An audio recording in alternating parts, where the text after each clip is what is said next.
Over the last 20 years, I have been a television and radio reporter in the Pacific Northwest. And during that period of time, I have passed along to the public hundreds of news stories from all portions of the world about the UFOs, the unidentified flying objects, the flying saucers. I have seen UFOs, but in all of those news stories, I've detected one missing fact, one incredible, glaring omission. Not one world public agency or scientific group has even offered a partial solution to this most amazing mystery of all time. No public authority has told us who are the overlords of the UFO, and why are they here, right now, at this time. There is no Air Force defending any portion of this planet that can truthfully deny that the following documented incidents did take place, and that similar incidents are taking place almost every day somewhere in the world. In the southeastern United States, military aircraft have disappeared, and UFOs have been connected with those disappearances. Near Pascagoula, Mississippi, 2 shipyard workers were taken aboard a UFO and given physical examinations. In 1976, in Kentucky, 3 women were taken aboard a UFO and terrorized while the humanoid crewman of the UFO gave them physical examinations. In Wyoming, in 1975, an oil exploration foreman, while elk hunting, was picked up by a UFO along with the elk and was medically examined and returned to the elk hunting area by the UFO crewman. In Arizona in 1975, while working in open country, Travis Walton was zapped away for 5 days and kept aboard a UFO. A few weeks previously, near Alamogordo, New Mexico, a member of the U.S. military was examined by the humanoid crewman of a UFO. Rather than reveal that fact, the U.S. military found duty for Staff Sergeant Charles L. Moody in Western Europe. Before the kidnappers of the UFO, humans seem helpless. The largest circulation newspaper in the United States offers $1 million reward for decisive UFO information. According to UFO contactees, this is what a UFO humanoid crewman looks like. This is the best UFO photograph in the world. The military took it years ago and kept it secret. NASA reveals its UFO policy. NASA astronauts have seen UFOs. You learn for the first time what the Air Force Academy teaches its cadet officers about the reality of the UFO. You learn UFO fact, not science fiction. In a surprise ending, you'll see the answers to this incredible worldwide UFO mystery. The origin of the alien intelligences who are the overlords of the UFO.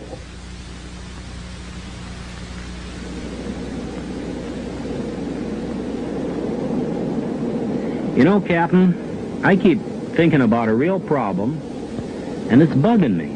What's that? Well, remember the TWA case when Captain Schemmel dived under a UFO and about a dozen passengers got hurt? Boy, I sure do, yeah. Ever think of what that would be like on a 747? Well, I've thought about it, but I don't talk about it too much. Well, we got 300 or 400 passengers and 20 stews moving around the cabin. Most of the passengers don't keep their seat belts fastened. Now, if a big UFO came on a collision course, and with a 747 cruising at over 600 miles an hour, we'd have just a couple of seconds to take an evasive action of some sort, a dive or a zoom. 300 people would be smashed around and a lot of them hurt. Some could be even killed. You couldn't tell what would happen in that cabin. Probably panic. Well, panic at the least, but you know, even if you got control and got down okay, the airlines couldn't hide a thing like that. But the FAA doesn't want to hear about UFOs, and they don't tell us, that's for sure. Now, if we talk about UFOs to the news media, we somehow get blacklisted and our jobs are in jeopardy. As an airlines pilot, no matter how many UFOs I see in the air, I'm not telling anybody about it. In the last half of this century, there has been one mind-boggling giant of a mystery, which has overridden the knowledge gathered by mankind through the ages.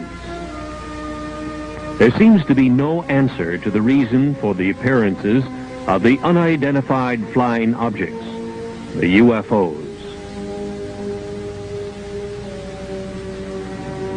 Public opinion pollster George Gallup reports that perhaps 15 million U.S. citizens, scientists, and other responsible observers have seen the so-called flying saucers, the UFOs.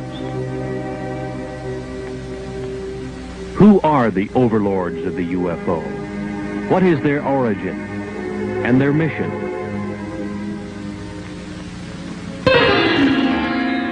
On July 31st, 1952, in the Italian Alps north of Milan, engineer Gianpietro Mongusi took these pictures of the landing of a UFO on the rough ice of the Churchill Glacier.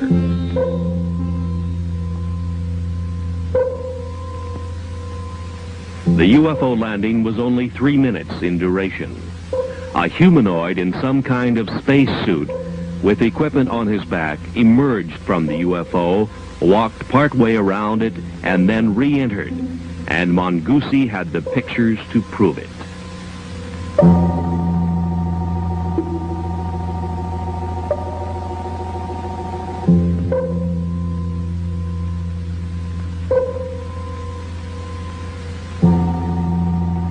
Verification of the origin of these photographs was made for the producers of this motion picture by a Swiss researcher and niece of psychiatrist Dr. Carl Gustav Jung, Miss Lou Zinstag. Since that time, world newspapers have made note of UFO stories in all degrees, from casual mention to news of an all-out UFO invasion.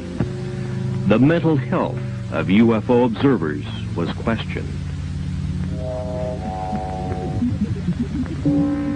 From 1951, another photograph of a UFO from Riverside, California, showing the very significant bell-shaped configuration with 3 spheres projecting from its underside.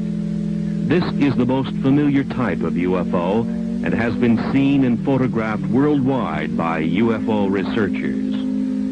Who are the alien intelligences behind this type of space travel device?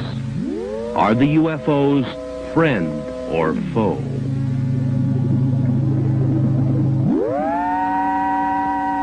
In 1973, another significant UFO picture shows not only the anti-gravity device operational, but also with it is a smaller degravitated sphere under the control of the alien intelligences of the UFO. Who are the overlords of the UFO?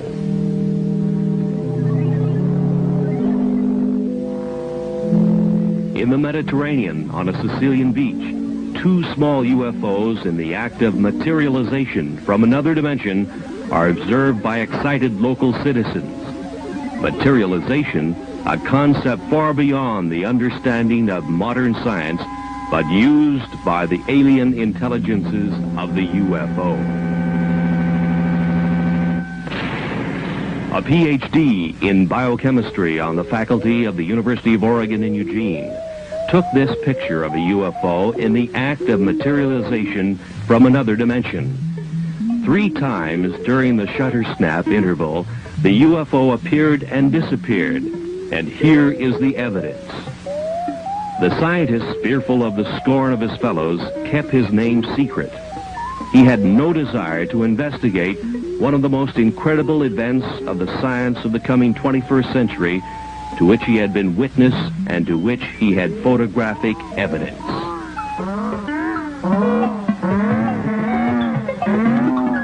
Kidnappings have occurred of military jets, people, and automobiles full of people. The military is helpless, and so are the police departments of the world. Where is the origin of the UFOs? UFO Quebec carried this sketch of a UFO humanoid crewman with a map of the star system in the vicinity of Zeta Reticuli, many light years away. This was indicated to UFO contactees Betty and Barney Hill. Is it truth or is it a cover-up story? 2 UFOs over San Francisco, similar to UFO surveillance stories and photographs to come from every major city in the world. Iron Curtain scientists have stated publicly their feeling not only that UFOs are real, but that they have the same type of experiences which match those published in the Western world. We now reveal the facts of the UFO which couldn't be kept secret. The planet's most incredible unsolved mystery.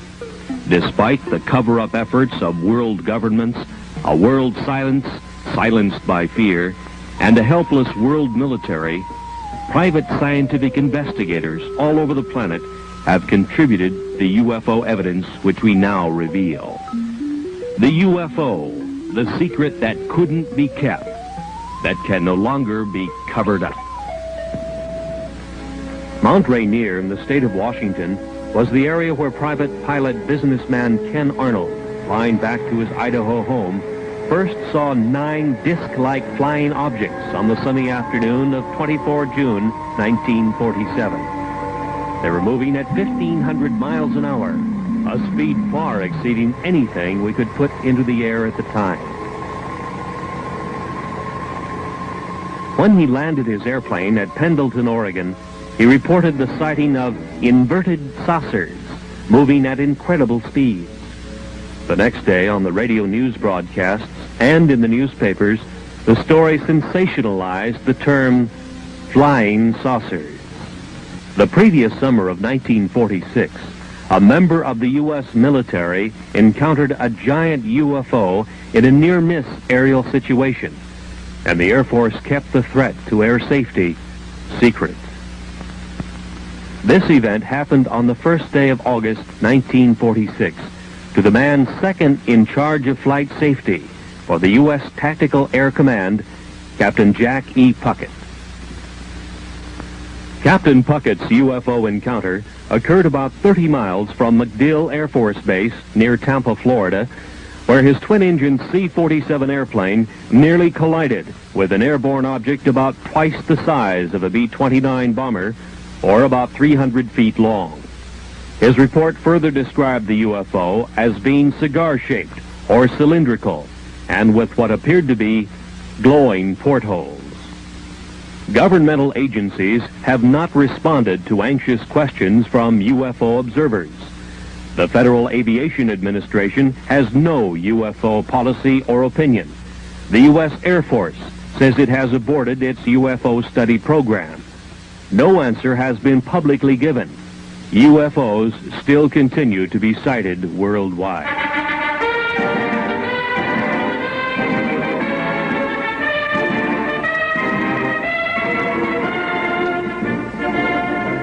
At the U.S. Air Force Academy in Colorado Springs, the cadets in training will become the officers who will police our airspace for the next crucial decades. While in the air, in the most complex airborne machines that our engineering science can design, they will encounter the far more sophisticated UFO, which worldwide research has now shown can disable the most reliable electrical and electronic systems of an airplane. The course of instruction at the U.S. Air Force Academy must contain some reliable information concerning the reality of the UFO. Of all government agencies questioned, the most responsive answer to that question has come from the Department of Physics at the Air Force Academy in a letter from its former director, Colonel Anthony J. Maione, who says in part, "In this text, an expanded section on UFOs and extraterrestrial life is included. The section attempts to provide a hopefully unbiased summary of UFO information and concludes, the best thing to do is to keep an open and skeptical mind and not take an extreme position on any side of the question." To further expand on the background we hope our graduates will have, we invited and had Dr. Stanton Friedman visit with us last April. During his visit, he presented 2 large audience lectures and 2 seminars, essentially in support of his subject, Flying Saucers Are Real. I hope you gather that we do make a continuing and real effort to provide our students with all views of current topics. They are expected to come to their own mature conclusions based upon the broadest foundation of knowledge and information that we can provide. Yours truly, Anthony J. Maione, Colonel, United States Air Force, Professor and Head of the Department of Physics. He tells of the text, Introductory Space Science, and reveals exactly what the cadets at the Academy are being taught about UFOs today.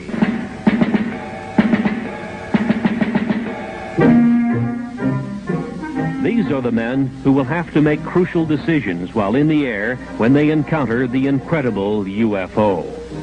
In the past, officers of the air forces of the world were given no instruction or any preparation whatsoever for this mind-chilling experience when they meet the spacecraft of the overlords of the UFO face to face. Nor have our astronauts been given proper instruction.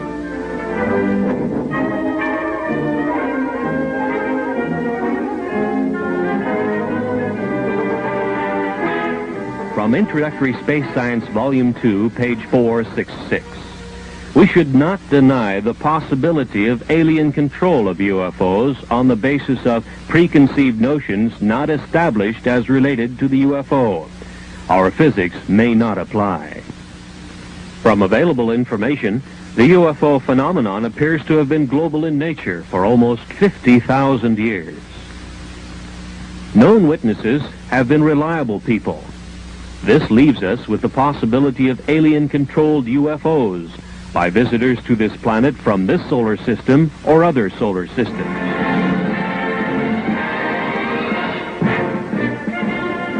The existence of at least 3 or possibly 4 different groups of aliens, possibly at different stages of development, which implies the existence of intelligent life on the planets in our solar system, or a surprisingly strong interest in Earth by members of other solar systems, the Air Force Academy text admonishes its officers in training to keep an open mind on the baffling subject of unidentified flying objects.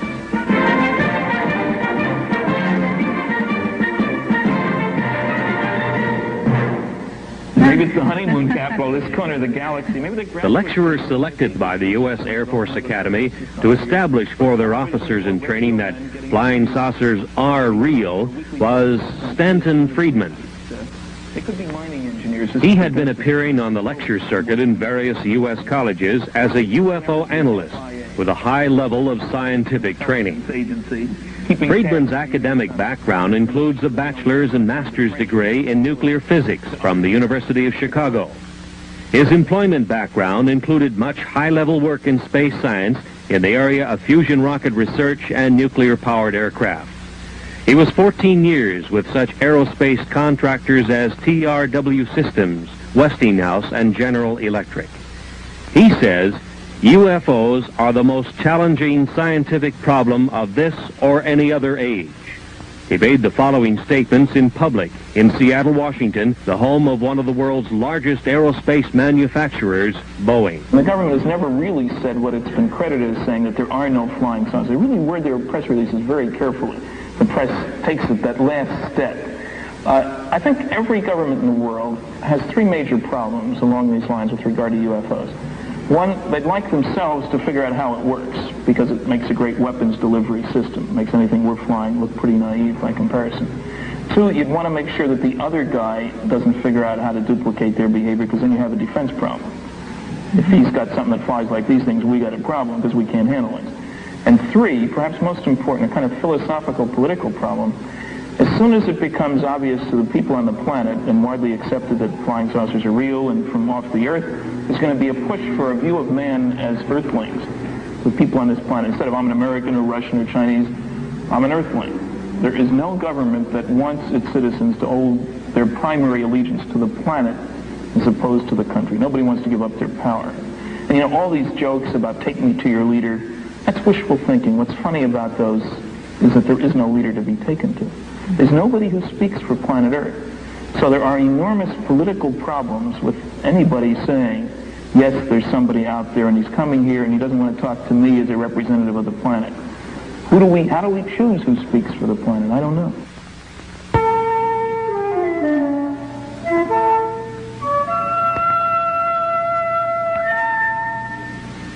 Since the 1950s, it has been easy to point to the millions of suns in space and speculate that somewhere out there is the home of the UFO. That UFOs are spacecraft from some other Earth, orbiting some other sun, just like ours. From a visible sun in the visible universe. Perhaps so, perhaps not. But the UFOs could also be from an invisible dimension, in the invisible portion of the universe, which our science cannot easily detect. Perhaps one or possibly both of these concepts will one day be the explanation of the origin of the UFO.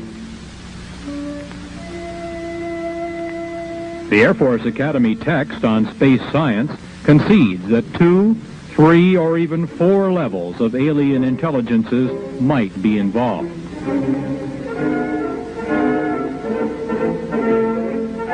NASA at the Johnson Space Flight Center near Houston, Texas, only concerns itself with the visible universe, with aerospace contracts administering the manufacturing of visible metal vehicles, making visibly televised trips in the Earth-Moon area, and with probes within the solar system by unmanned devices.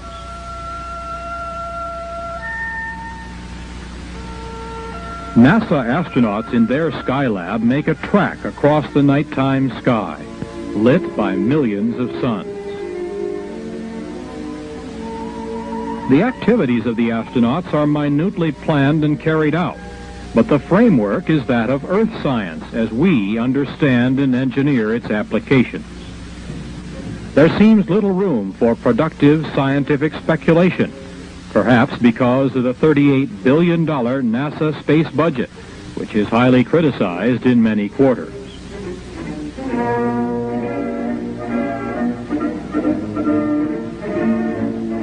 It is difficult to explain why the planners of NASA's space program would refuse to admit the spacecraft capabilities of the alien intelligences who built this device, first seen over the Korean battle area in 1952 and photographed by the U.S. military.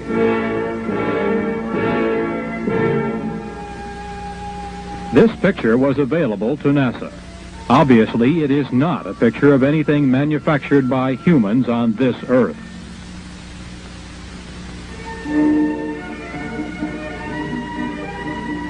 It was classified then and now as an unidentified flying object, a UFO. Can we now identify it? Is this actual photographic evidence that proves that alien intelligences use a spacecraft like this to travel from their dimension to our reality? Is a Watergate-type scientific cover-up involved? Let's now examine that possibility.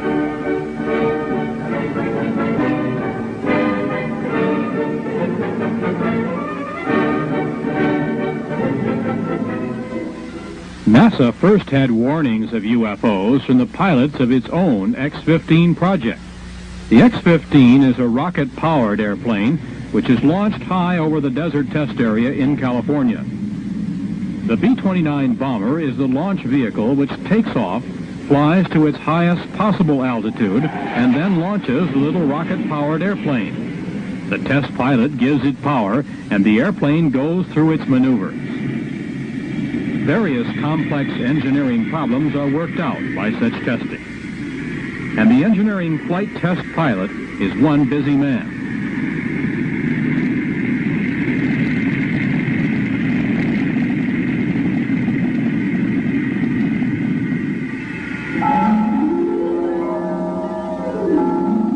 But on May 30th, 1962, test pilot Joe Walton photographed 5 disc-like objects from the X-15 rocket test airplane. The UFOs were very similar to the disc-like objects seen over Mount Rainier 15 years earlier by Ken Arnold. NASA made no public mention of what the discs were, their origin, or any scientific speculation whatsoever about this observance of their X-15 project by intelligences of the UFO.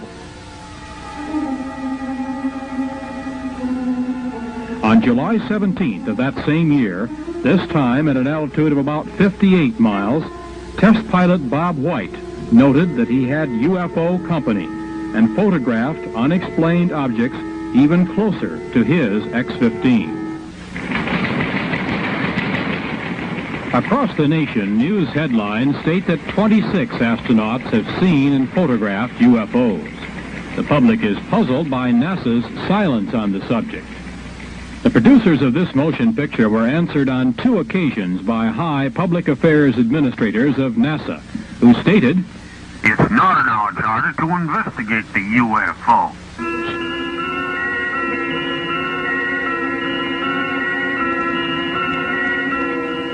Inside the Skylab in zero gravity, the astronauts go through the day and night with their every minute carefully scheduled. The scientific experiments are in almost every instance planned, not to open new areas of the unknown in cosmic science, but to reinforce the ideas we already hold regarding the reality of the universe. Planners have left no time or leeway in which the UFO can be postulated, thought about, or examined.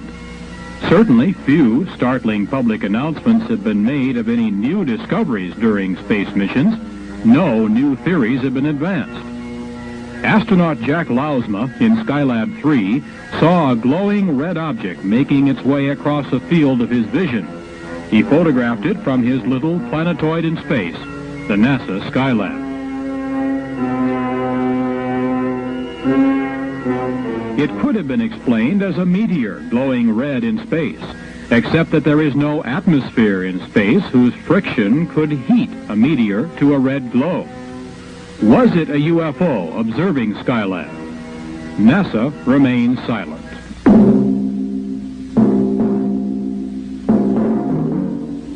Complex instrument packages such as Explorer 10 vanish in space. Launched on the 25th of March, 1961, it disappeared, although its life expectancy was over 100 years. Perhaps some alien intelligence is examining this complex NASA space device. NORAD cannot find it, and it is not transmitting. It just disappeared.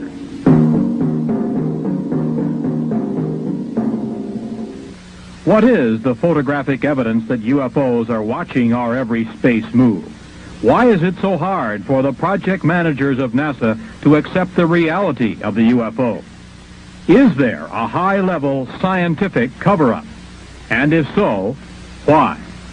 Governments are charged with upholding the law, and no law on Earth is more basic than the law of gravity.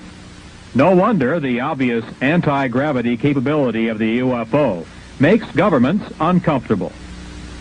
Bravely, some astronauts have stated that they believe in the reality of the UFO and the capability of the UFO to defy gravity, while our giant rockets consume enormous amounts of fuel, putting a simple space capsule or Skylab in orbit. In the dark blue of space, in silence orbiting the Earth, the Skylab is the planetoid home of its crew. The crew is like the NASA test pilots in the X-15, busily occupied and concerned with the scientific work outlined for them by their NASA masters. Life support in Earth orbit is a scientific victory in itself and a major achievement for Earthlings. But outside alien intelligences are again observing the progress of man from Earth. 2 UFOs are photographed by an astronaut during a spacewalk. The hatch is open.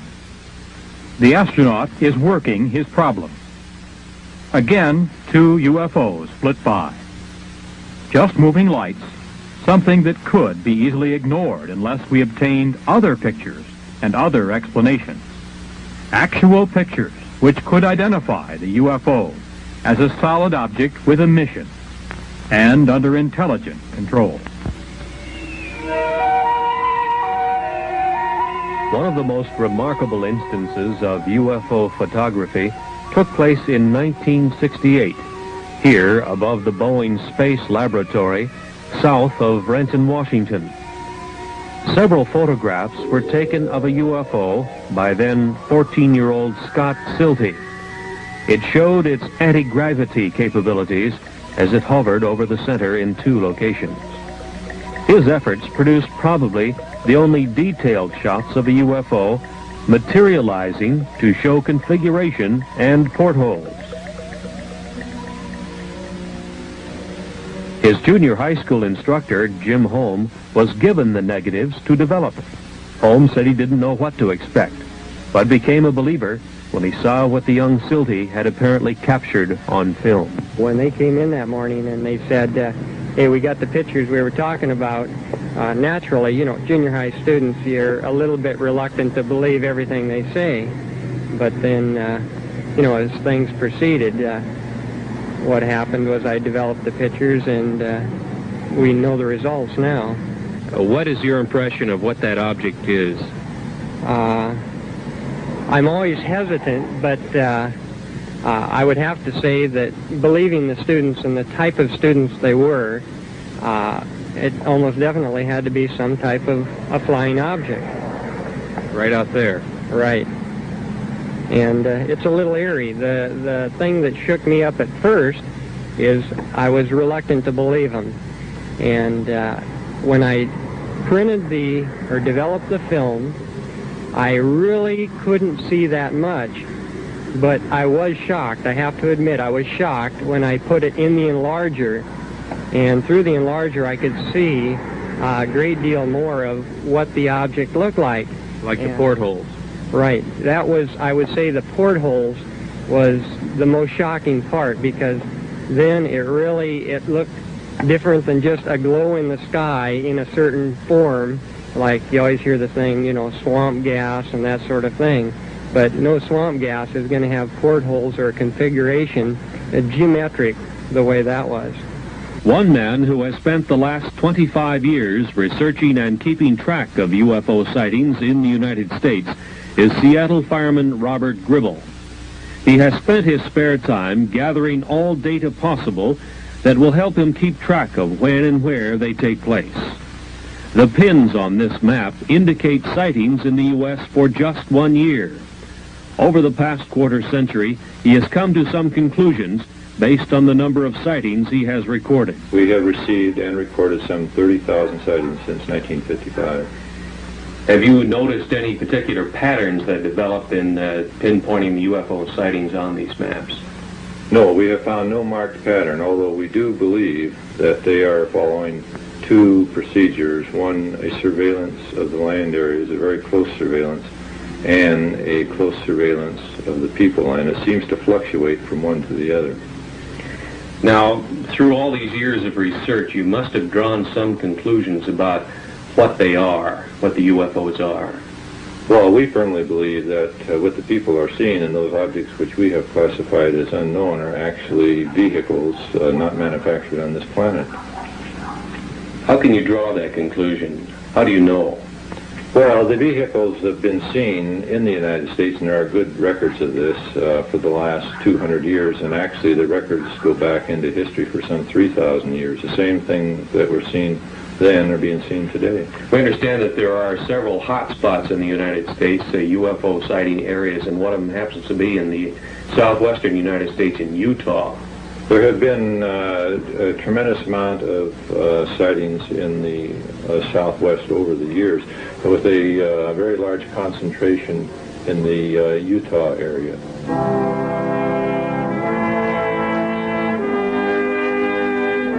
The Canadian UFO Report was one of the initial UFO publications to headline the story of the possibility that much of the early Mormon history tells of a contact with an alien intelligence, the angel Moroni. It opens the possibility that the founder of Mormonism, their prophet Joseph Smith, may have been one of the greatest of UFO contactees. Dr. Frank D. Salisbury, on the faculty of the State University of Utah in Logan, and himself a Mormon, does not doubt that possibility. He has stated publicly that he believes that his UFO study has established the probability that the Earth is being visited by UFOs that seem to be using the isolated area of eastern Utah as an Earth base. In March of 1975, a national tabloid newspaper circulated the following story of a UFO kidnapping. The producers of this motion picture interviewed Carl Higdon, who furnished the artist's conception of the android crewman from the UFO who kidnapped him and took him aboard the UFO to elsewhere. Higdon was given a physical examination in a tower by a huge TV-like eye, rejected, and was returned to the elk hunting area in Wyoming, where he was picked up. While on his 8-hour UFO trip, he encountered a teenage boy, 2 young girls, and a man in his 60s, also guests of the UFO intelligences. Upon his return, he suffered radiation symptoms with itching skin and burning eyes. Area Sheriff Ogburn and his deputy Ed Tierney investigated the incident. So did Dr. Leo Sprinkle of the University of Wyoming, who gives us this professional opinion as to the truth of this verified UFO kidnapping. To whom it may concern, my impression of Carl Higdon is that he's a man of integrity with average education, but a keen sense of curiosity about the world around him. He's an outdoors man and seems to have developed good skills of estimating size and distance. Although the sighting of a single UFO witness often is difficult to evaluate, the indirect evidence supports the tentative conclusion that Carl Higdon is reporting sincerely the events that he experienced. Hopefully, further statements from other persons can be obtained to support the basic statement. Respectfully submitted by R. Leo Sprinkle, Ph.D., the University of Wyoming in Laramie. UFO traffic in the Rocky Mountain area of Utah, Arizona, and New Mexico reached a high level in the November, December, and January period of 1975 and 76, with police departments reporting large cigar-shaped UFOs and other UFO types of spacecraft hovering for days at a time over cities in this area.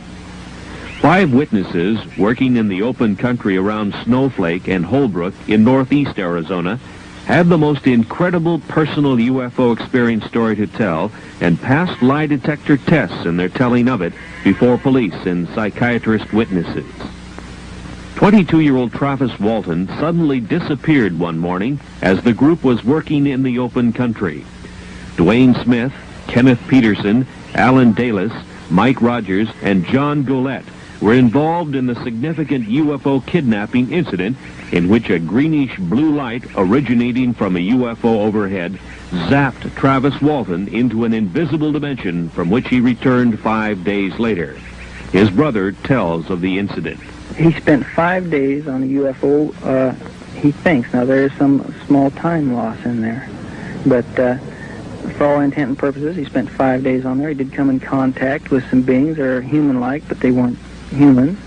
And he had quite an experience. He said he doesn't remember anything about a blue light in the first encounter last Wednesday. The blue light that they saw, he said, at that instant, felt like he got hit in the forehead with a baseball bat, and it knocked him out. And he woke up, he was aboard one of the craft. And they never spoke to him. They led him around by the hand. They wouldn't talk to him. They showed him this and that. And when they let him off, he woke up. Did he say they were friendly creatures? Smiled all the time, friendly, never harmed him. They were just as nice as they could be, but there was a total lack of communication, either verbal or mental. And he said that's what made him so upset, that he couldn't speak with them. That's what he was very, very disgusted about, that, nervous and just plain disgust, the chance of a lifetime, and they wouldn't cooperate. Obviously, Dwayne, you know your own brother probably better than anybody else. Do you believe the story? I've never seen him play a practical joke in his adult life. A psychiatrist tells of his examination of Travis. Our conclusion, which is absolute, is that this young man is not lying. There's no collusion involved, no attempted hoax or collusion with the family or anyone else. There's a rumor around that there's contracts. There are no such contracts. No motivation for a lie. Any possibility of lying or hoax as you see it? None whatsoever. As we have indicated, UFOs can create a tremendous spatial energy flow. One of the most startling examples of that occurred several years ago on Vashon Island, which is located in the Pacific Northwest in Puget Sound, not far from Seattle, Washington. It was near the tiny town of Vashon that several UFO sightings had taken place in the late 1960s. So the fact that local residents had seen such phenomena was not startling. But the fact surrounding one of the incidents was unusual, to say the least. So it was out in that area? On the night of the 19th of February, 1968, Detective Lieutenant Terry Ullman was dispatched to an old gravel pit area west of town. Some young people had seen a UFO, and the King County Sheriff's Office was sent to investigate. The temperature was 50 degrees. Ullman tells of what he saw. Well, there was a lot of ice. It really had no reason to actually be there. It wasn't that cold out. And did it have a certain consistency or something unusual about it? Well, it was 1.5 inches thick and was rather milky and bubble. Mm-hmm. And what was the impression that you had, or why did you have the impression that it was some strange phenomenon that created this? Well, I can't be sure about that, except it was entirely too warm out to have ice like that. One of the other officers had responded to a UFO call at that same location the night before. The UFO energy flow had apparently left a solid sheet of ice as it supercooled the area below the UFO as it took off. At the freezing temperature of 32 degrees, it would take some 113 hours to freeze the pond 50 feet in diameter with a sheet of ice 2 inches thick, and the weather had not been that cold. The UFO did it. Because of official concealment, denials, and just plain ordinary bureaucratic cover-up during the 1950s and 60s, many cases of UFOs establishing themselves as a menace to commercial airlines' safety of flight had been concealed. One night, 10 of 85 passengers aboard an American Airlines commercial flight were injured when their pilot, Captain Ed Bachner, took evasive action to avoid a UFO encounter. It happened to flight number 966 on the night of 17 July 1957 on a flight from El Paso to Dallas, just 50 miles east of El Paso over Salt Flats, Texas. The UFO continued along the Gulf Coast to Gulfport, Mississippi, where it turned north. Traffic control radar tracked the UFO, and the military was alerted. In the vicinity of Meridian, Mississippi, the Wing Intelligence RB-47 electronic surveillance airplane tuned in the UFO's emission on its ALA-5 pulse analyzer. As it moved west toward Dallas, Texas, the pulse train of the UFO was analyzed as having a 3,000 megacycle envelope, a duration of 2 millionths of a second, and a repetition rate of 600 times a second. This was identifiable electromagnetic emission from a UFO, which was also being tracked by military and Federal Aviation Agency radar. The UFO circled Dallas and Fort Worth, Texas, and headed north to Oklahoma City, and continued its track north, followed by the Wing Intelligence electronic surveillance aircraft. This was continued until the U.S. Air Force plane was to run low on fuel near Forbes Air Force Base. At 1:45 on the morning of April 3rd, 1975, some 20 or more law enforcement officers in 5 North Carolina counties pursued a bright, glowing, unidentified alien spacecraft. Newspaper headlines told of a major incident which was, in effect, kept secret from the rest of the nation. Newspapers, radio, and television all over the world remained silent on the stories because wire service editors did nothing to emphasize their significance.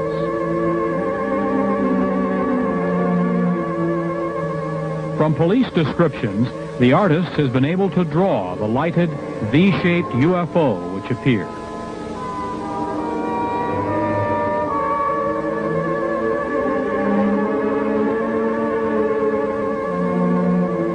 No responsible agency gave to the public any scientifically supported explanation of the origin or mission of the alien space travel device.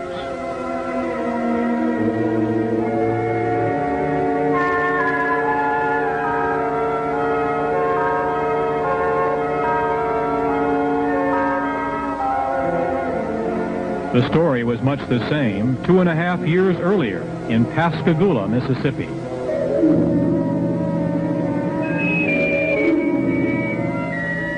The Pascagoula Press first headlined the story October 12, 1973, and told the nation about two shipyard workers, Calvin Parker and Charles Hickson, who had their fishing trip interrupted by a glowing, blue-lighted UFO which landed near them. Two humanoids took them aboard for a physical examination, placing them under a large TV-like eye.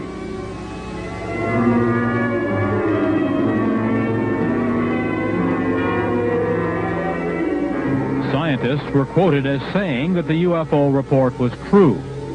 NASA was supposed to probe, but didn't. Federal agencies were asked to investigate, but didn't.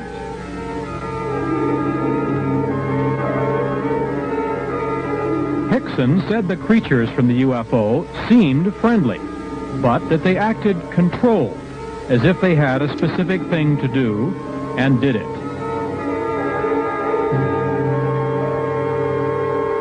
They were about 5 feet high, pale and ghost-like, with crab-like hands and rounded feet. As Hickson and Parker were taken aboard, they suddenly began to float on air, became weightless, and totally helpless.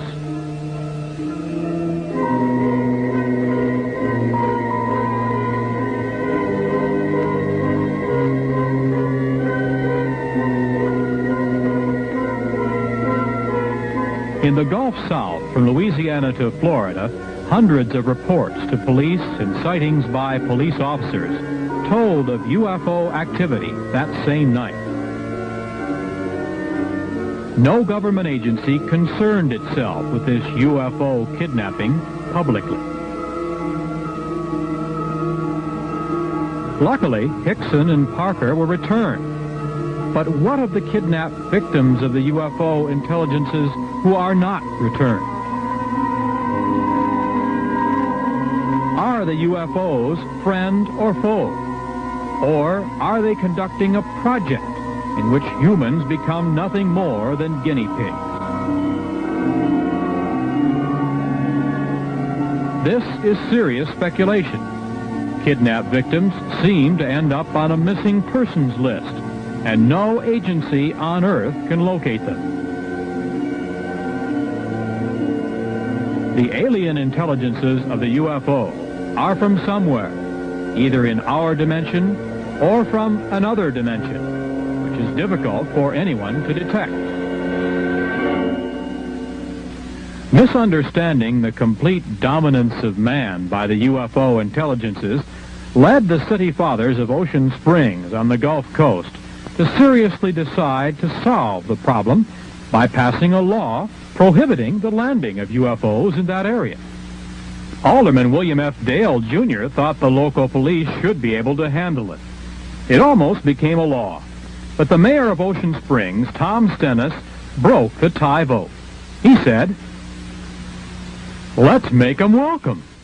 As yet, no world governmental agency has demonstrated the power either to make UFOs welcome or to combat their landings and possible kidnapping. It's obvious that humans are helpless.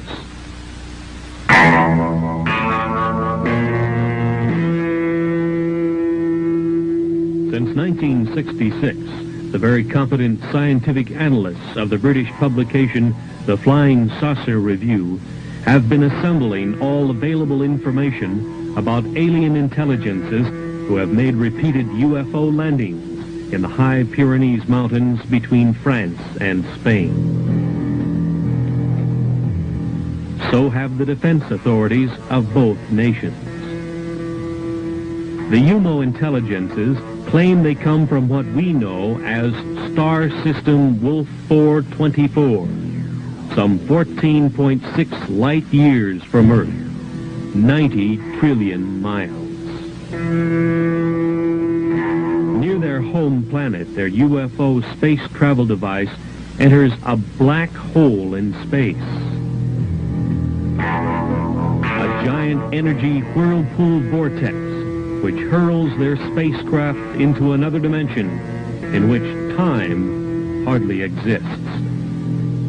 From this, they emerge into our dimension, into our solar system, and proceed to their expeditionary target, Earth.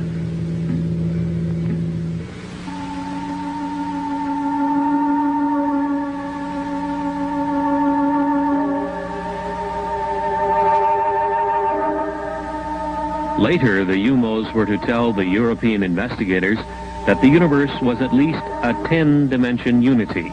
Perhaps even more, they were not certain.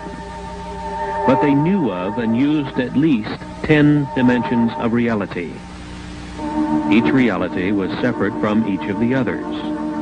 Each of the 10 realities had its own rules of energy manipulation. Even though there were 10 dimensions which were open to space travel, reckless energy misuse in one dimension can disturb the cosmic unity of another dimension and its inhabitants. Telepathy is used to receive knowledge during space travel. The mind, said the UFOs in the quiet areas of space, is especially open to pure cosmic knowledge received by telepathy. Any mentality can receive and benefit from knowledge received by telepathy. The more telepathic ability is exercised, the more valuable it becomes, the UFOs learned, as they learned many of the high scientific secrets of the solar systems they traveled through in their space exploration projects. Target Earth was to be another of their cosmic projects. The UFOs first learned of the planet Earth, with inhabitants of some intelligence, in the Earth year 1950. They landed and left 8 of their males and females in the area which had high mountains between France and Spain. Since that time, they have studied the new planet and the method of mental understanding used by its inhabitants. They found Earth science could not account for cosmic beings like themselves. They have carefully made themselves known to certain people of France and Spain, about 30 in all. They have tried to understand the limitations which exist in the mind of man. They find human knowledge inadequate and much inferior to the cosmic understanding, which permits space voyages between the UFO position in the universe and the Earth.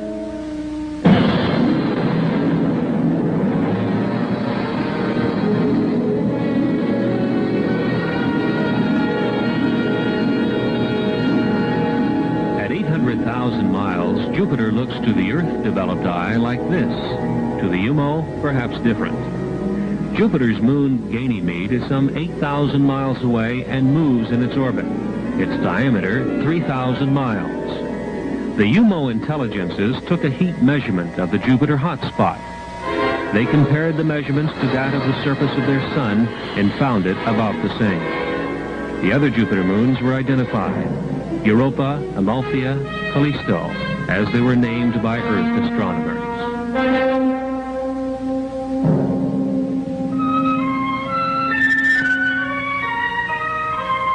The spacecraft continued to the next solar system checkpoint, also at the same time slowing its rate of travel.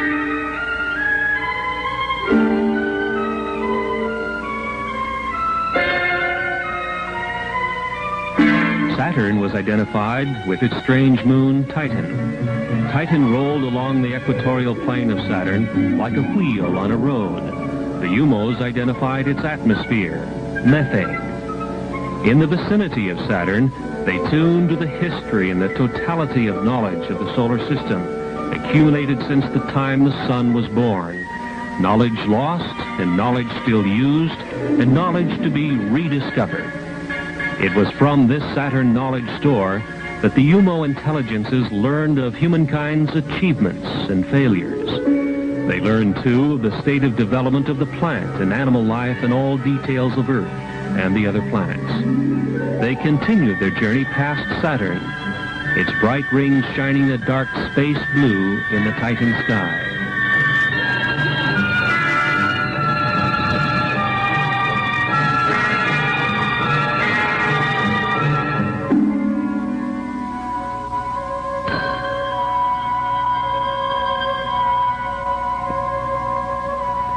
The cosmic voyage continued to Mars. A close look at Mars revealed snow at the base of its mountains of Mitchell. On Mars, with its thin atmosphere and low water vapor content, the snow behaves differently than on mountain peaks on Earth.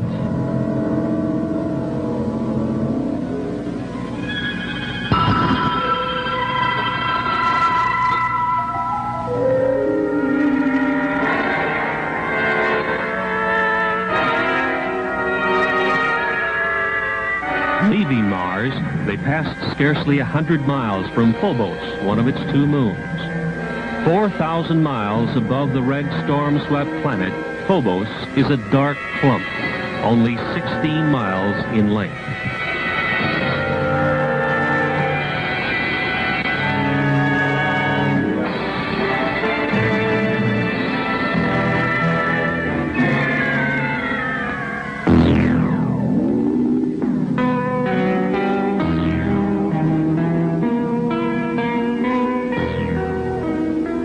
The final checkpoint of the cosmic voyage brought a strange and beautiful sight. Their project destination, Earth, was eclipsing its own sun, and they passed over the Earth's moon just beneath. They had come nearly 90 trillion miles, 14.6 light years. Elapsed Earth time, just about 7 months.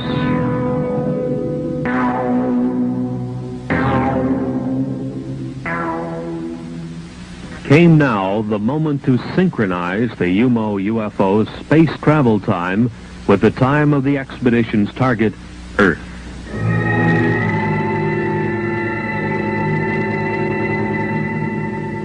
By telepathic means, the UFO alien intelligences claim to have notified some 20 selected Earth people of various responsible backgrounds to expect the UFO. These people lived in Spain.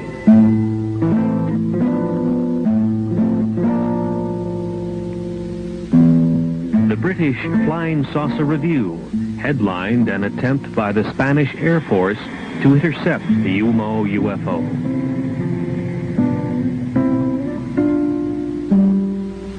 An Andorra radio station employee also noticed the UFO as it neared its destination in the Pyrenees Mountains between France and Spain. The UFO spacecraft, after its cosmic voyage, became visible over the Pyrenees Mountains, and the IH superimposed marking, unlike any alphabetical symbol on Earth, was photographed. The first pictures taken were from the ground near the outskirts of Madrid on February 6, 1966, and again on the 10th of June, 1967. They are known as the San Jose de Valderas photographs, which were published nationally in Spain after thorough investigation by the national magazine Horizonte. During the years since 1966, much of the UFO information has been investigated by competent people of England, France, and Spain. And to this date, such evidence as these UFO photographs appears to be factual. Dr. Claude Poer, Director of Scientific Programs in the French Center for Spatial Studies, stated publicly that a 2-year investigation resulted in staggering confirmation of statements made by the non-earthly intelligences. The French Minister of Defense, Jean-Claude Boré, in a nationwide radio broadcast, confirmed that the national police in France had a great number of statements on file from reliable witnesses who had reported over the last few years UFO appearances. He said he believed the reports tell of scientifically interesting events and that the top scientists of France were making a continuing study of reported UFO sightings.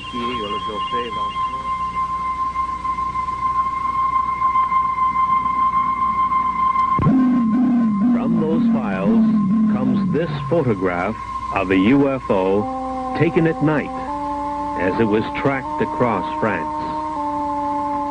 This is known as the Valençol UFO. The device is emitting brilliantly colored radiation and seems solid.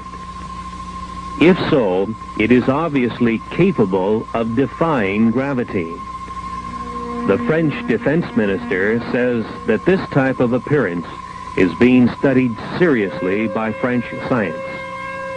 Not so in the United States, where even the anti-gravity capability of the UFO is being ignored by official science.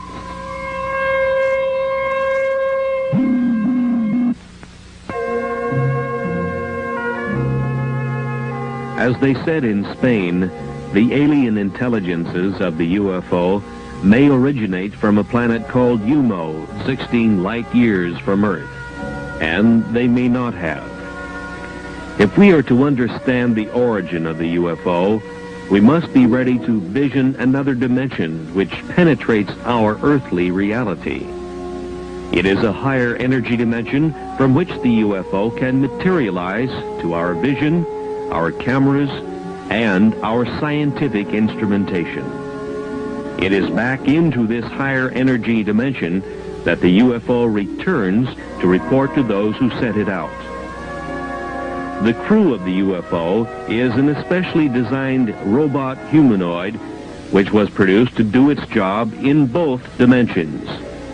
Target Earth is a long-time intelligence and sample gathering project of the aliens of the UFO. The incredible energy manipulation which enables UFOs to move between dimensions seems to occur underwater.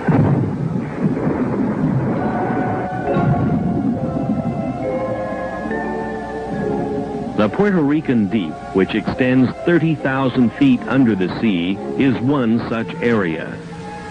Seawater covers 2/3 of the surface of the Earth, and in that water lives one of the Earth's most intelligent and environmentally adjusted creatures, the dolphin. The dolphin's brain is substantially more complex and in some ways superior to the brain of man. The dolphin's telepathic ability is highly developed, and with it he excels at communication with other dolphins. Today, the Canadian-edited UFO report and other such publications are the only other mediums which have carried stories which have filled the Venezuelan newspapers and tell of UFOs which emerge from under the sea off Puerto Rico and continue to the U.S., South America, and Europe. Undersea disturbances of a major nature have occurred in this area for many years. The National Oceanic and Atmospheric Administration's NOAA satellite had communications blacked out many times as it passed over the area, some 800 miles up in its orbit, reported Dr. Wayne Messigian of Longwood College in Farmville, Virginia.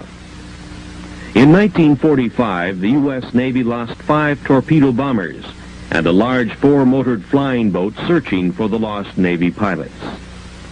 Commercial and private airplane pilots have seen their aircraft under this strange influence lose instrumentation and electrical control. Airlines issue denials and pilots are afraid to talk in public because of fear for their jobs. In March of 1973, a series of events near Caracas, Venezuela, a few hundred miles to the south, established what may be a link between the very deep ocean areas of the Caribbean and the UFO. On March 22nd, hundreds of people witnessed a pair of flying objects trailing blue smoke as they approached from out of the sea and then hung motionless near the Caracas airport. Then, with a shrieking sound and a burst of orange flame, separated and vanished, one to the east and one to the west. For the next 9 days, UFOs rose out of the sea, hung in the air, remained motionless, and in various manners cavorted over the metropolitan city of Caracas, Venezuela. The Caracas newspaper, Ultimas Noticias, carried the UFO stories and reached the conclusion that thousands of its readers are now convinced that by evidence of their own eyes, UFOs have an undersea base in the Caribbean. UFO traffic into and out of the sea was seen by hundreds of witnesses.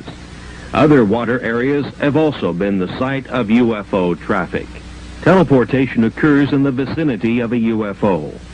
In May 1968, a well-known Buenos Aires attorney, Dr. Gerardo Vidal and his wife and children in a Peugeot 403 were teleported 4,100 miles by a UFO and put down near Mexico City unharmed. This Ford was teleported hundreds of miles in South Africa because it was near to a UFO which degravitated it and transported it, says the Flying Saucer Review.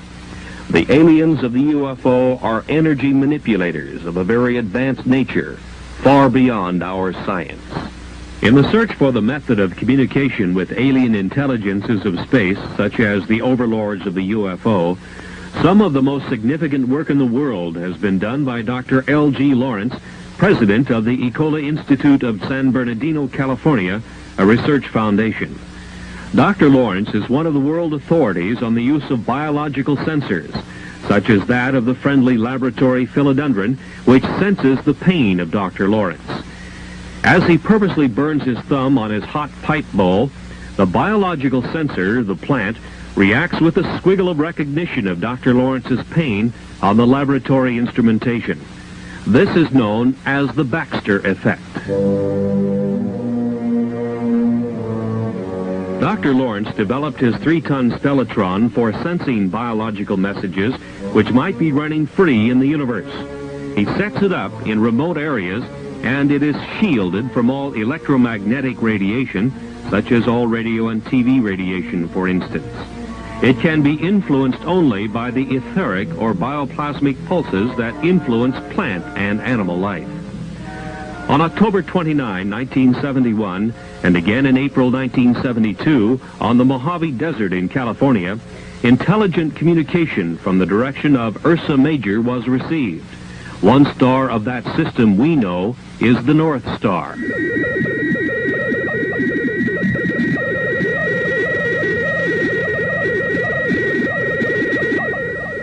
The intelligent character of the overall pulse train is implied by the discrete spacing patterns and the repetition of recognizable patterns. Again, for the first time in public, you now hear the modulated signals, a message as yet undeciphered, which originate in outer space. This has been brought to you by special permission of Dr. Lawrence, and it is a scientific first.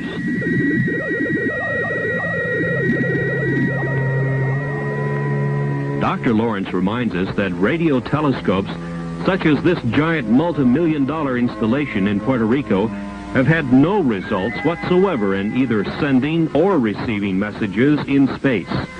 Radio telescopes seem useless in receiving cosmic messages, probably because they are looking and listening to the wrong possible sources. He recommends biological sensors instead. His low-cost equipment has resulted in a tape recording of interstellar communication, and it is on file with the Smithsonian Institution in Washington, D.C.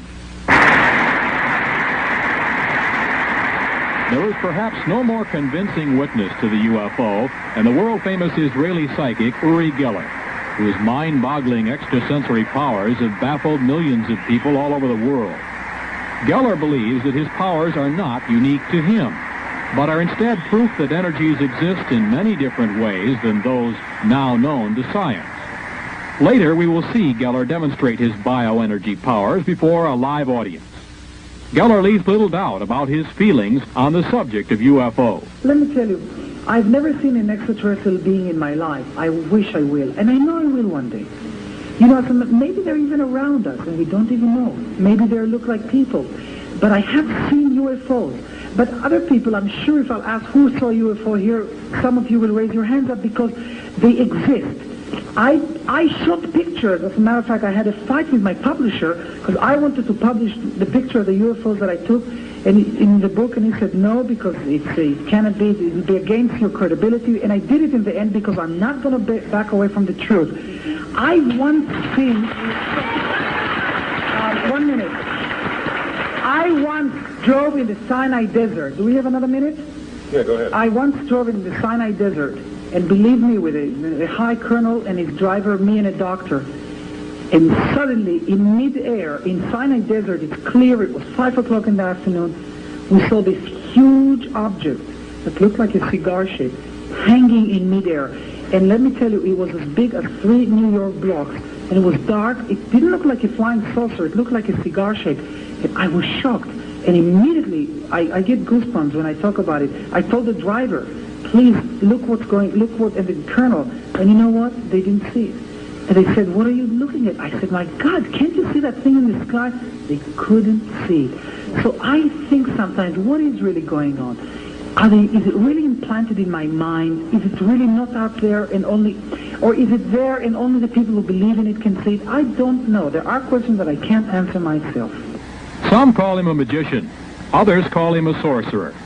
Some even call him a messiah. But whatever they call him, the world has never seen anyone quite like Uri Geller. So when Geller recently toured the United States, it was no wonder the crowds turned out to greet him, to witness his powers, and to line up for autographs on the cover of his new book. They stood in line because they had just witnessed an extraordinary sight. Hundreds brought with them broken watches and clocks, many of which hadn't run for years. Then they sat back and watched the bioenergy of Uri Geller go to work. You can see that the second hand, can the camera show the second hand? That'd be a tough shot, I think. I don't know how to show it, that it's not working, but tell me if you...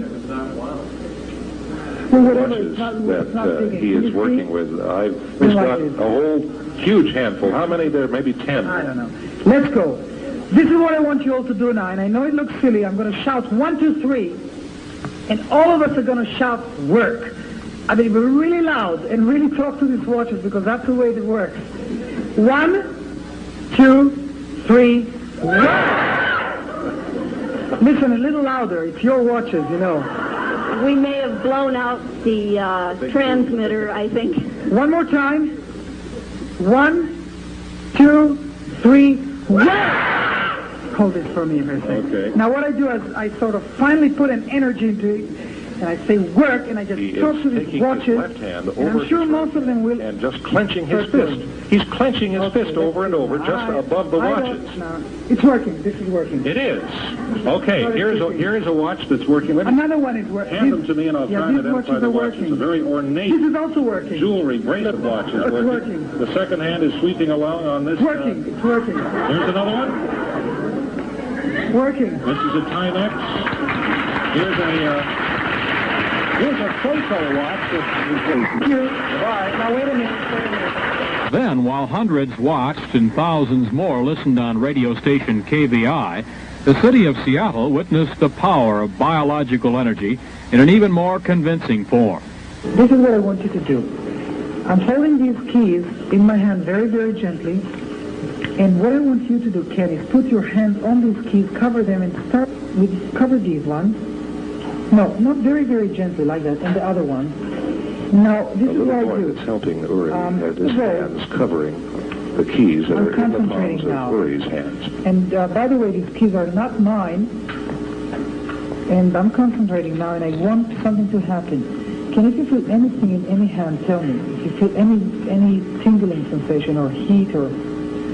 Where do you feel this? The keys are in Uri's hands. The little boy is holding his hands over the keys, but... All right, now start concentrating, Ken. What you will have to do is you have to say, Ben, I hope you have enough feeling there because I don't know how long this will take. Uri's hands are flat. His thumbs are up in the air where everybody can see them. Something is happening here. And he thinks something is happening. He has now discarded the keys in his left hand. The boy still is covering the keys in Uri's right hand. Uri, incidentally, is left-handed. Now lift your hand, Ken. Lift your hand. Do you see any keys bending? I see one. Oh, yes, this is bending. One key? Wait a minute, I have to show this to the TV. Yeah, this key is going. Yeah, wait a minute. Yes, definitely. It's a big, thick brass Schlag or Schlager type of key. I don't know what this just key like the one he bent last night for us. You see what I'm doing is I'm stroking it very, very gently. And yeah, it's curling up more. I don't know. You see that, Ken? It's really happening, It's bending even more. Yeah, this will curl up a little more here. You see, I'm putting an energy into it. Can you see this from the... It's incredible.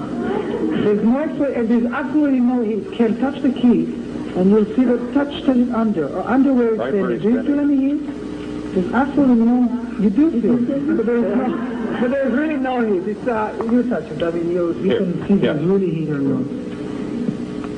No, it's just the body it's the warmth. Body warmth, and it's continuing to bend. Just want to show it to the camera. Can you see that?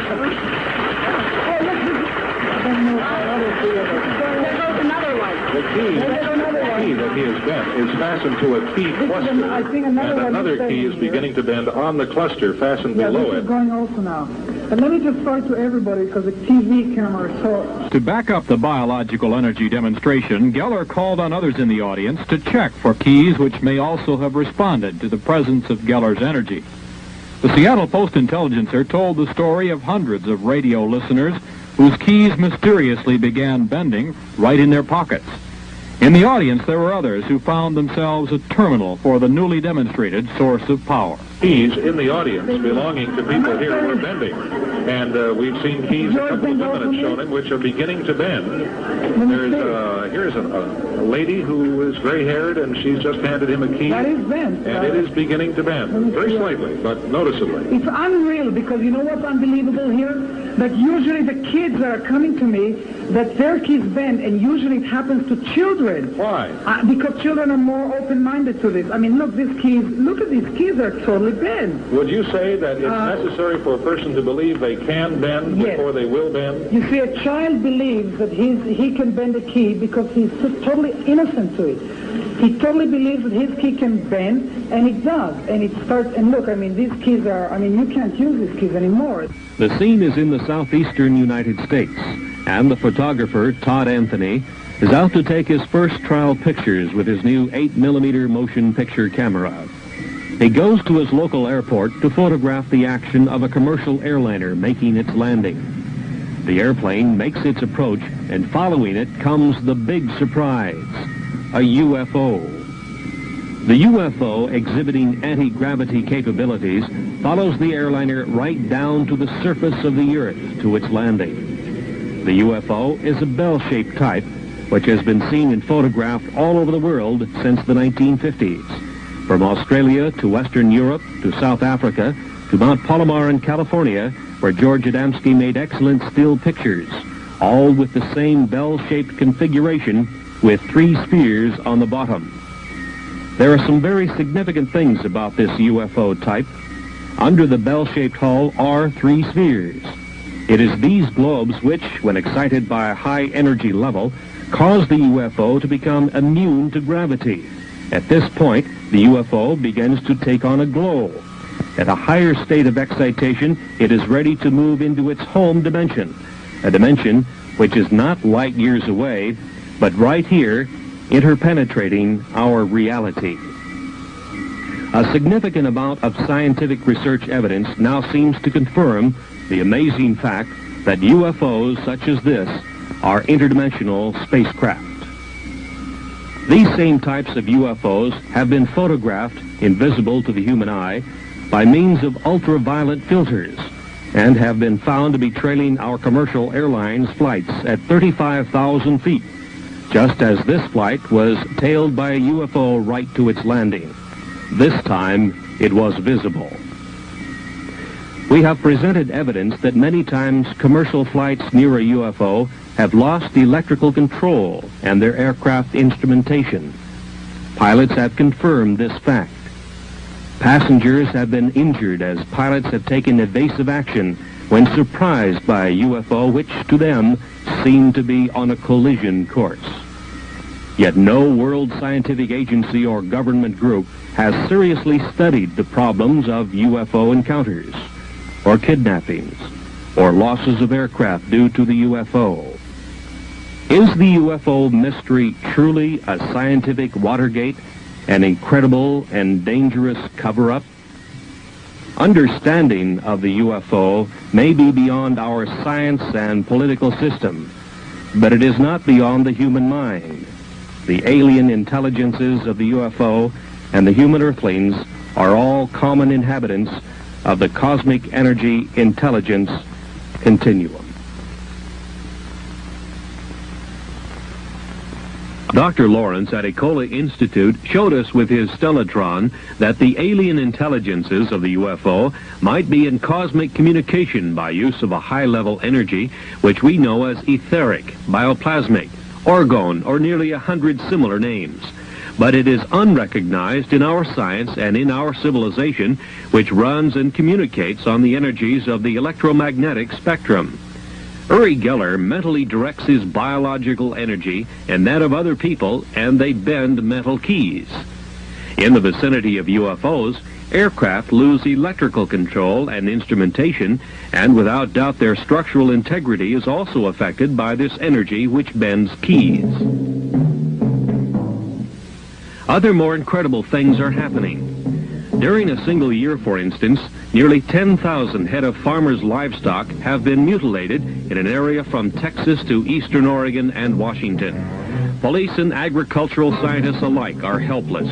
No flying predator exists which mutilates an animal's tender parts or swallows it up completely, leaving behind a bare skeleton. UFOs can be blamed, says the University of Wyoming student newspaper. There is now striking evidence that the cause is not a configurated UFO spacecraft, but what is mistaken for a UFO is something just as new to science. Invisible flying predators, which can be photographed with the aid of an ultraviolet filter 18A and Ectacolor film. This was first accomplished by Trevor James Constable, a UFO researcher for a quarter of a century. Constable, in Southern California, builds equipment which gathers orgone energy, or etheric, or biological energy. Years ago, he noted that his energy-gathering devices attracted invisible critters. He also photographed them at 35,000 feet through an ultraviolet filter near a commercial jet. They were invisible to the pilot. This is an artist's drawing by Don Dixon of one of the frames of the research camera's film showing the invisible flying critter. Apparently, the predator sought by farmers and county sheriffs nationwide is the animal killer. The invisible flying predator. There seems no other explanation of what has happened to the thousands of mutilated animals. Once again, a new scientific door is opened, and through it we see invisible animals which can fly by degravitating themselves and which seem to live off the biological energy of other land-bound animals.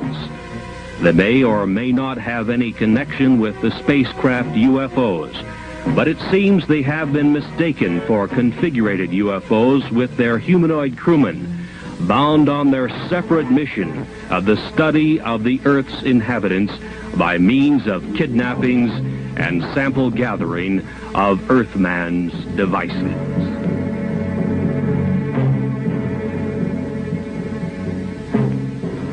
In the U.S., it is at Federal Aviation Administration flight centers that air traffic controllers are trained to handle the routing of aircraft in the nation's air lanes, so as to keep constant eyes on the safety of flight procedures. But what about the UFO? What about near misses where UFOs and passenger airplanes were involved? These near misses have occurred, and when the pilot takes evasive action, passengers have been injured. This we know to be fact. UFOs are conveniently ignored by all. This is the FAA interpretation. Air traffic controllers are just that.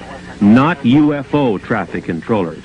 UFOs are ignored in the FAA procedures, even though it can now be proven that not only have near misses occurred, but that aircraft have been lost in the powerful energy fields of the UFO. The UFO problem has not as yet been permitted to be properly studied. Truly, is this expensive and complex world air traffic control system really adequate? The evidence now indicates that not only the military, but also the civil bureaus of world governments have been engaged in an incredible and deep cover-up of the real menace of the stepped-up UFO invasion of their target, Earth. The police departments of the world are helpless before the kidnappers of the UFO. This, too, we now know to be fact. How is this nonfeasance possible? This is Joe Harrell. He runs the Flight Control Center near Seattle, Washington. His job is to run it and train air traffic controllers. What we wish to point out now by a question is how extremely expensive governmental bureaucracy is able to ignore an obvious peril to world citizens by simply non-admission of the existence of this mind-boggling problem. To my knowledge, UFOs are not included in any of the training programs. We would, of course, provide instructions to our supervisors on how to handle the reports of UFOs, but it is not included in the training of a controller. So I suppose the only way in which it would be included would be I assume you admonish these people to be aware of any unusual circumstance. That's right, and make the pilots aware of what they're aware of, and to this extent it would be included. But as far as specific procedures, no. After $60-odd billion spent for manned spaceflight by NASA, it has been determined that man is truly confined to this Earth. The incredible secret concealed from the tax-paying public by both NASA and its congressional masters is that man cannot participate in long space expeditions. Are we alone? To this day, the inhabitants of planet Earth have looked to the stars for proof of other life. But the truth isn't out there, it's in here. Since World War II, the British government has been watching us, watching the skies. Buried in the vaults of the Ministry of Defense are thousands of reports on UFO sightings, some left unexplained. But now, after decades of secrecy, the files are being released. And for the first time, the truth about Britain's UFOs is revealed. A near mid-air collision. I can't speculate on what it was, I really can't. I mean, I don't know to this day what it was. A World War II bomber's close encounter. I don't talk about it too much to people, only close friends. An unidentified object caught on radar. And new evidence on one of the most celebrated UFO cases, the Welsh Roswell. If it could be shown that any UFOs were extraterrestrial in origin, people's entire belief system would fundamentally change. Strange, unexplained stories that leave many wondering if there really is life out there.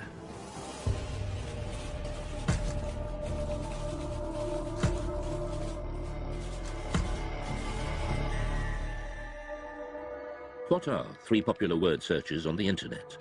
Perhaps the first two are no surprise. UFOs have an incredible hold on the popular imagination, but few myths have involved government investigations, surveillance, and cover-ups. UFOs have. One person who knows just how seriously UFO sightings have been taken by the British authorities is ex-MOD operative Nick Pope. From 1952 onwards, it was decided that there really needed to be a small unit set up permanently to research and investigate the UFO phenomenon. And really from the 50s right up until 2009, the Ministry of Defense did have a small project looking at the UFO mystery. Pope manned the UFO desk in the 90s, helping add to the thousands of files the ministry had gathered for decades. Now that they're being released from the vaults, key UFO eyewitnesses give their side of the stories. And UFO experts, skeptics and believers interrogate just what the MOD was keeping secret. Dr. David Clark is the journalist who helped first persuade the MOD to release the files. If you look in the files, there are thousands of unusual things people in the sky from right across the British Isles. There's absolutely no doubt that people see things in the sky that they can't identify. They always have done.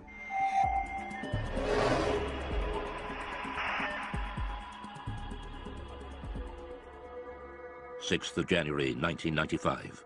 Two experienced pilots of a Boeing 737 carrying 60 passengers from Milan to Manchester report a near collision.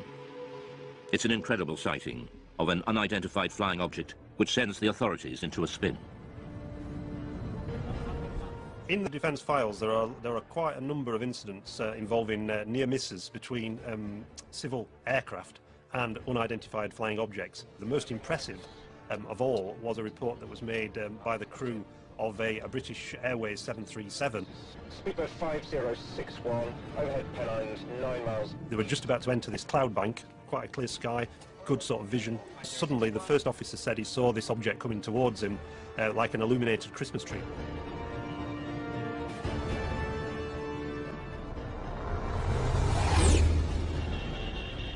What the hell?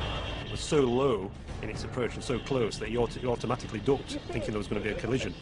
This thing just zoomed past, and immediately he turned to the captain and said, "Did you see that?" The captain said, "Yeah, I saw it as well." Immediately the pilots radioed into Manchester Control Tower. There's a lot of concern amongst air crews about what damage could be done to the reputation if they became known as, the crew that see flying saucers. So it was interesting in this case that despite that, these two air crew decided that when they landed they were going to file an official air miss report. So that would then trigger a full detailed investigation by the Civil Aviation Authority, which is exactly what happened. For the first time, the MOD files show how this extraordinary incident sparked a full-scale investigation conducted by aircraft near-miss investigator Anthony Booth. Well, it was unusual for a start because it was the only one in my memory in 7 years of working in that particular department that I'd actually dealt with something like this. We could talk to the pilots, both the pilots. We would go through looking at radar recordings, RT transcript recordings of the voices of the pilots, recordings of what Manchester Air Traffic Control had to say. We just looked at anything that might shed some light on what this object might have been. The pilots now refuse to talk publicly about the near crash, but the MOD files recall what they told Anthony Booth at the time. My attention was initially focused on the glare shield in front of me, but I was diverted by something in my peripheral vision. The object had a number of small white lights, rather like a Christmas tree. The high speed of the object, although unable to estimate its distance, it was very close. There's a transcript of the conversation between the captain of the 737 and ground control. So this is Speedbird 5061. We just had something go down the right-hand side, just above us, very fast. And Manchester immediately come back and say, well, there's nothing seen on radar. Was it an aircraft? Well, it had lights. It went down the starboard side very quickly. Manchester say, and just above you? Just slightly above us, yes. Manchester then advised them to keep an eye out for anything, but they can't see anything at all. It must have been very fast. It will go down very quickly after it passed you, I think. Okay, well, there you go. The Manchester Control Tower could not find any radar signal. To radar expert Doug Robb, this is extraordinary. It says the likelihood of such activity escaping detection is remote, as the area is well served by several radars, and any movement at the levels in question would almost certainly have generated a radar response. Nothing was seen. So what was it that avoided radar detection? The MOD files show that the investigators and pilots considered all the possibilities. It was a hang glider. At night, he's suicidal. Hang glider would not be picked up by normal radar, no. Comet? No, I don't think so. A meteor could be detected on re-entry if the radar was looking exactly in the right direction as that piece of debris went past at some speed. Military? Maybe, but I didn't recognise it. But we're near a major airport. It would have shown up on the radar response. Spy plane? I don't think so. Didn't look like a stealth. Stealth aircraft would not be picked up by normal radars. If a spy plane is being kept secret, it's not going to be flying where people can see it. And certainly nowhere near airliners. UFO? That'd be daft. I don't know. These pilots are not lying. They did have an unusual experience, which to them remains baffling. The files show the investigation seriously analysed the possibility of military activity, but they found no evidence from any official source. It seems most unlikely that such a flight would have been conducted so close to a busy international airport. So what was it? We revealed the conclusion, locked away in the MOD vaults since 1995, reached by Anthony Booth's investigation. Most of the incidents that we looked at, we could arrive at some conclusion, definite conclusion, but in this case, we couldn't really. We had to come up with an assessment of cause and risk. Both the risk and the cause were unaccessible. Degree of risk, unaccessible. Cause, unaccessible. Really, that statement is really, really unusual to find that in an official air miss report, and it's basically saying we don't have a clue what was seen. What they'll say back at BA. I think they might rib us about this one. at the end of their the summary of the working group's discussions, it says that there is no doubt that these pilots both saw an object and that it was of sufficient significance to prompt an air miss report. Unfortunately, the nature and identity of this object remains unknown. To speculate about extraterrestrial activity, fascinating though it may be, is not within the group's remit and must be left to those whose interest lies in this field. To some ufologists like Nick Pope, the absence of any real conclusion leaves serious and unanswered questions. Now, to me, this was quite extraordinary. UFO does not mean alien spacecraft, but clearly, in some people's minds, whether it was the pilot and the first officer, or whether it was the investigators at the Civil Aviation Authority or the Ministry of Defence, clearly somebody was thinking, well, maybe, just maybe, this is something extraterrestrial. I can't speculate on what it was. I really can't. I mean, I don't know to this day what it was. All I know is that we can't assume we know everything in this day and age. And there may be things that we don't know about. The Manchester near-miss investigation shows just how seriously unexplained sightings were taken by the MOD. But the UFO desk had been receiving reports from pilots for decades. The files reveal sightings during World War II, and in some cases these were considered so grave they were referred right to the top of government. The newly released UFO files confirm what many experts suspected. The British government was investigating unexplained sightings as far back as World War II. I don't talk about it too much to people, only close friends who experienced perhaps flying during the war.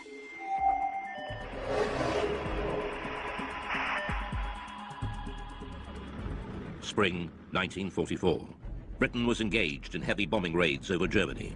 Rumours of strange, unidentified missiles were getting through to top command.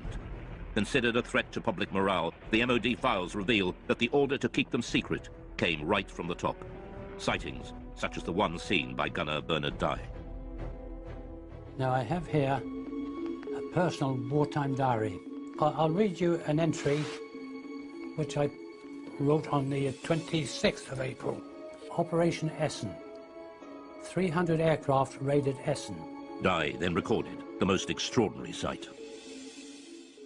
By unidentified objects, which I describe as just red balls of fire. This is the first time Bernard Dye has spoken on television about what happened that night. We left the target area and we were heading back towards Mildenhall, our base. We were heading across France. Everything appeared to be peaceful. Suddenly I saw 3 balls of fire coming up from below and reported this to our pilot, Arthur Horton, on the intercom. A few seconds afterwards, the rear gunner, Brian Harper, he observed 2 more red balls of fire. Immediately, Arthur was a bit perturbed, and were they fighters? No, not fighters, Arthur, just balls of fire coming towards us. I said to Arthur, no, evasive action, corkscrew, starboard, go, go, go.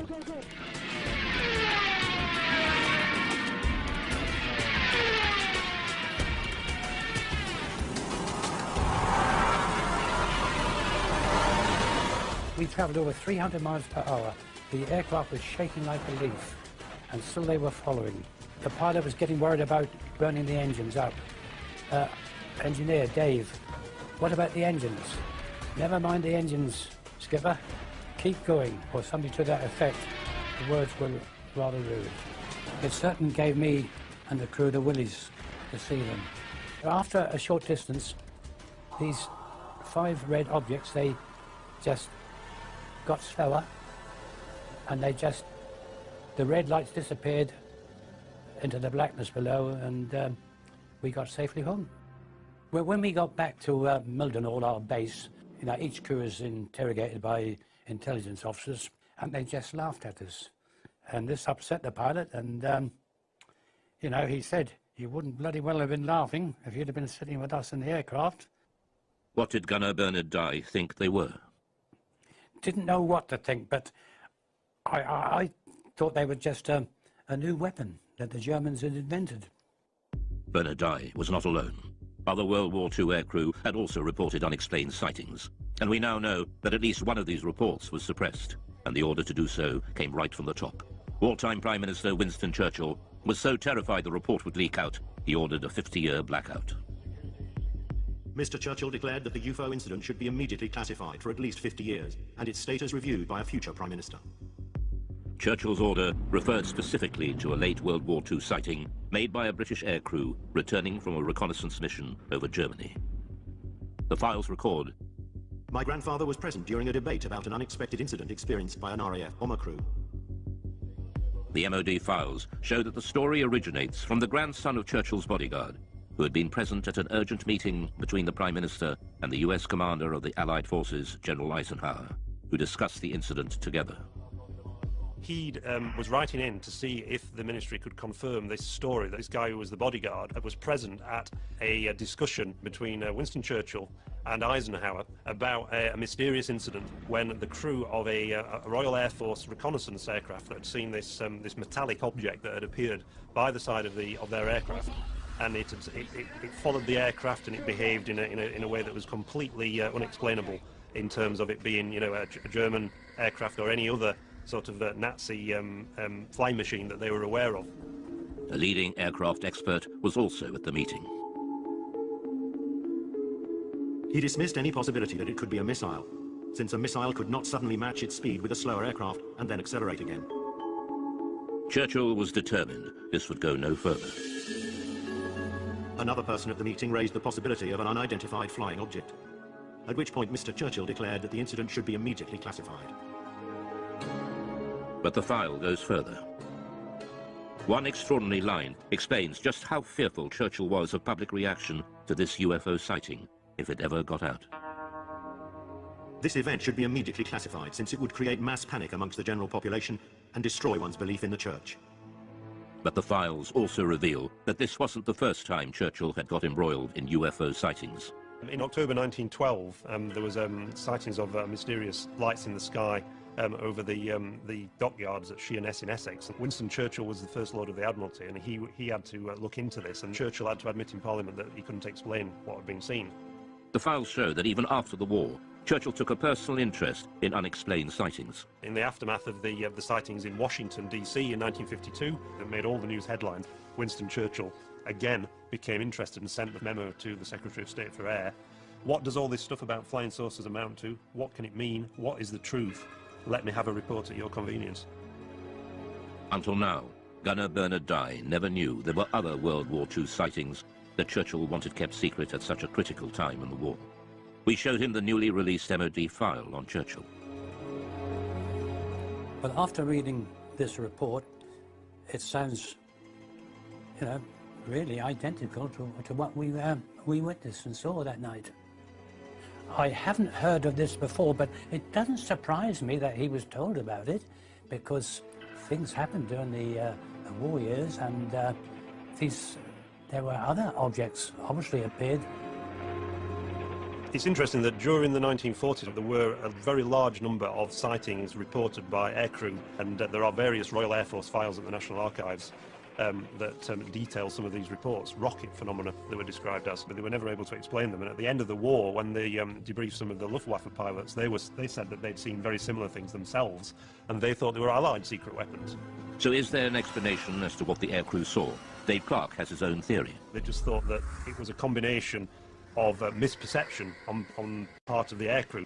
They were expecting enemy action because they were so charged up on adrenaline. UFO or not, the files show that the World War II leaders were desperate to keep such sightings away from the public. The next file reveals how, even decades later, the government was still panicking about UFOs.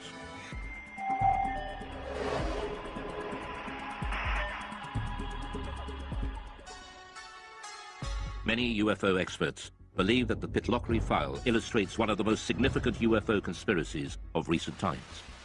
It involves photographs of an unidentified object captured flying over a remote Scottish valley. The photos were sent to the MOD, but mysteriously went missing. Journalist Mark Pilkington has spent years trying to track down these UFO images.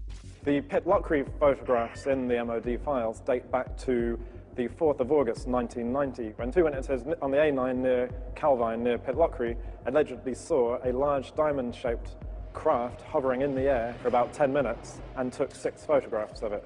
and the object that they claimed to have seen was accompanied by 2 aircraft, which the MOD later identified as Harriers. The photographer has never been identified. He sent the 6 photographs to the Scottish Daily Record newspaper. The paper never ran the story. Instead, they referred them to the MOD for investigation. The Ministry of Defence took their own copies of the photographs, which have since disappeared. They, according to the files, sent the original negatives back to the Scottish Daily Record, which inexplicably never ran a story on the subject and never published the photographs, and presumably returned them to the 2 men whose names have been removed from the file, so we can't ask the 2 men. So mystery piled upon mystery. All that remains in the files is a photocopy of the alleged photographs. Ufologists later mocked up this photo of what was seen. But Nick Pope dealt with the original photos and file when he worked behind the MOD desk. Both the Defence Intelligence Staff and the Joint Air Reconnaissance Intelligence Centre analysed this very carefully, and the consensus was clear on this. This was a real object. It was maybe 25, 30 metres in diameter. I sat down with my opposite number from the Defence Intelligence Staff at a briefing about UFOs. We discussed this photograph extensively. This was something that was of defence interest, because clearly it could do something that we couldn't, and we wanted that technology. The MOD was determined to play down the incident. There's an interesting briefing by the Ministry of Defence press office on defensive lines to take if these photographs made it into the newspapers, and they were asked questions about this. And there's a list that basically says that we have looked at the photographs and no definitive conclusions have been reached regarding the large diamond-shaped object. And if they were pressed by the media, they were told to say all sighting reports received by the Ministry are referred to the staff in the departments which are responsible for the air defence of the UK. During his time with the Ministry, Pope had a blown-up copy of the photograph on his office wall, until it was personally taken down by his superior. One suggestion was that this was a secret prototype American spy plane. My head of division convinced himself that this probably was some secret aircraft or drone, and he ordered that this be removed. We know from the files that there was a lot of internal discussion about, were the Americans flying this incredible spy plane, and if so, why had they not asked for permission, for this thing to fly through British airspace? Journalist Mark Pilkington believes that events at the time could well have influenced what people thought they had seen. This was just 2 days after the first Gulf War had broken out, and there were certainly great deployments of aircraft towards the Middle East, and the UK was a kind of sort of stop-off point and a sort of launch pad for a lot of those aircraft. The MOD were clearly worried about public reaction, just as Churchill had been 4 decades earlier. So was there a cover-up by the MOD over the mysterious Pitlochry photographs? There's a possibility that the Ministry of Defence destroyed these images, possibly because they thought that they were some American spy plane that they'd rather we didn't know about, or maybe if this thing genuinely remained unexplained, because we simply didn't want the embarrassment of saying that there might be things in our airspace with speeds and manoeuvres that exceed everything that we've got, and yet which remain unexplained. However, all we're basing this on, we should make clear, is a very grainy, fuzzy black and white image that, for all I know, could have been drawn by a child with crayons. Mark Pilkington is still looking for the real Pitlochry photographs to find out just what did put Britain's defences to the test. But 6 years later, on Britain's east coast, another UFO sighting sparks off a full-scale military investigation and a direct challenge to the Secretary of State for Defence. In 1996, the Ministry of Defence was drawn into a serious breach of UK defences by a UFO over East Anglia. MOD files reveal it not only involved the police, Coast Guard and RAF, but a call to the Defence Secretary to scramble jet fighters. I'm very concerned about an incident that occurred off the East Anglian coast recently involving a visual unidentified flying craft sighting that was correlated by various different military radar systems. Why weren't our jets scrambled? It was one of the biggest UFO scares ever. And it all started one quiet October night on the East Coast.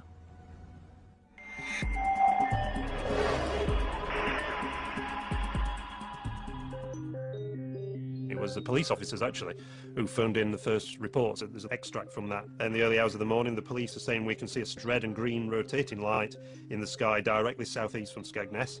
It looks to be high in the sky directly over the Wash. The patrol officers reported the sighting to the station sergeant. I immediately phoned it through to the Skegness control room, who relayed it onto Great Yarmouth Coast Guard Maritime Rescue, suspecting it might be an incident over the sea.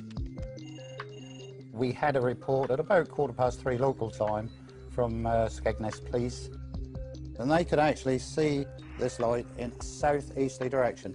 We were uncertain of what it was at the time, and we immediately made a report to the local air defence radars to see if they could see anything. The call went through to RAF Neatishead, the most important air defence centre in southern England. Clancy radar has a contact bearing at 221 degrees at... They noticed that on one of the radars, a blip that they couldn't identify that wasn't an aircraft. Could the mysterious radar blip and the strange lights seen by the police be the same thing? Panic calls from the public started to come in. No, I don't think they're invading. A call was put out to shipping to keep a lookout for unidentified lights. Then a tanker came back. We're seeing a group of lights above the wash. The vessel at sea was the Connor Coast, and she was in much this sort of area. At 3:50 a.m., Patrol Officer P.C. Leyland rushed onto the police station roof to video the strange lights and managed to capture 5 minutes of footage, now showing a single stationary white light. News of the sighting spread quickly through the UFO grapevine. The transcript of the conversation between the Coast Guard and the police and the trawler crew was leaked to the local news, and it suddenly became this huge UFO incident that got to the attention of the local MP. The sighting gathered such momentum, even local Labour MP Martin Redmond got embroiled and started asking difficult questions. Martin Redmond said, look, you've got police officers seeing UFOs, you've got Royal Air Force officers tracking them on radar, and yet you don't even get the aircraft in the air to take a look at this thing. Here's a copy of the letter that Martin Redmond MP sent to the Right Honourable Michael Portillo, Secretary of State for Defence, and he says, I'm very concerned about an incident that occurred off the East Anglian coast recently involving a visual unidentified flying craft sighting, which was correlated by various different military radar systems. While I'm interested in finding out what was seen, my primary concern stems from the absolute shambles that such an event seemed to cause. So he's really sort of having a go at the Ministry of Defence and saying, you know, why didn't you react to this? What are the RAF doing? So this really stung the RAF. The files reveal a picture of chaos. The letter sparked off an MOD investigation to explain the RAF's resistance. Doug Robb was operations manager on the night. We showed him the MOD findings. He wasn't surprised by the conclusions. This diagram is the radar plots over Boston on that night. And in summary, it shows that Claxby picked up the object, but it didn't move, and it was on land. And after investigation, it was decided that it was the Church Tower, the Boston Stump, as it's known. The files were certain this was the culprit. The church is known in aviation circles as the Boston Stump, and appears occasionally on some radars in certain radar propagation conditions. They said that this was a completely separate phenomenon to the bright stationary lights that had been seen by the police from Boston and Skegness and by the tanker crew. The report concluded there was no justification to order the scramble of RAF fighters, much to the chagrin of the local MP, Martin Redmond. You'd scramble for a high-speed incoming aircraft 200 miles away, but you're not going to scramble aircraft for a fixed object on land. I mean, what's the threat? If what the radar picked up was indeed a church, what then were the mysterious lights seen by the police and the tanker crew? The MOD scrutinized the police video footage. It suggests a distant celestial source. The MOD sent the footage onto the Royal Greenwich Observatory for analysis. Their report has been kept buried since 1996 in the MOD files. UFO and astronomy expert Ian Ridpath was shown their conclusions and the police video. If you look at the police video, you can see it's just a bright dot of light just sitting there, not appearing to do anything. So, to me, this shows that even the most impeccable witnesses can actually make what is really a basic mistake, which is just misidentifying bright celestial objects. Well, the most common culprit is the planet Venus. In fact, it's called the queen of the UFOs, and this is because it's the brightest object in the night sky after the sun and the moon, which could have been what the police were seeing. He also believes there's an explanation for the colours of the lights. When the camera zooms in, very often the camera will completely lose focus, and you can actually see some odd shape to the light, which is actually the diaphragm of the camera. But this doesn't explain what the tanker crew observed. The MOD investigation found that they saw a light coming from a different direction to Venus. And they were baffled.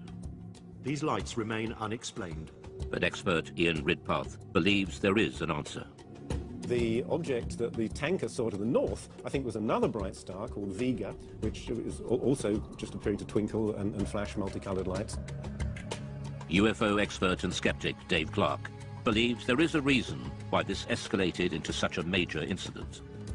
This happened in 1996, which was the very height of the popularity of the X-Files series on TV. It was the biggest sort of year, the 1996-97, in terms of number of reports they received since 1978. So is this case closed for East Anglia? Or will more mystery emerge, just as it has, with one of Britain's most celebrated cases that refuses to go away, the Welsh Roswell?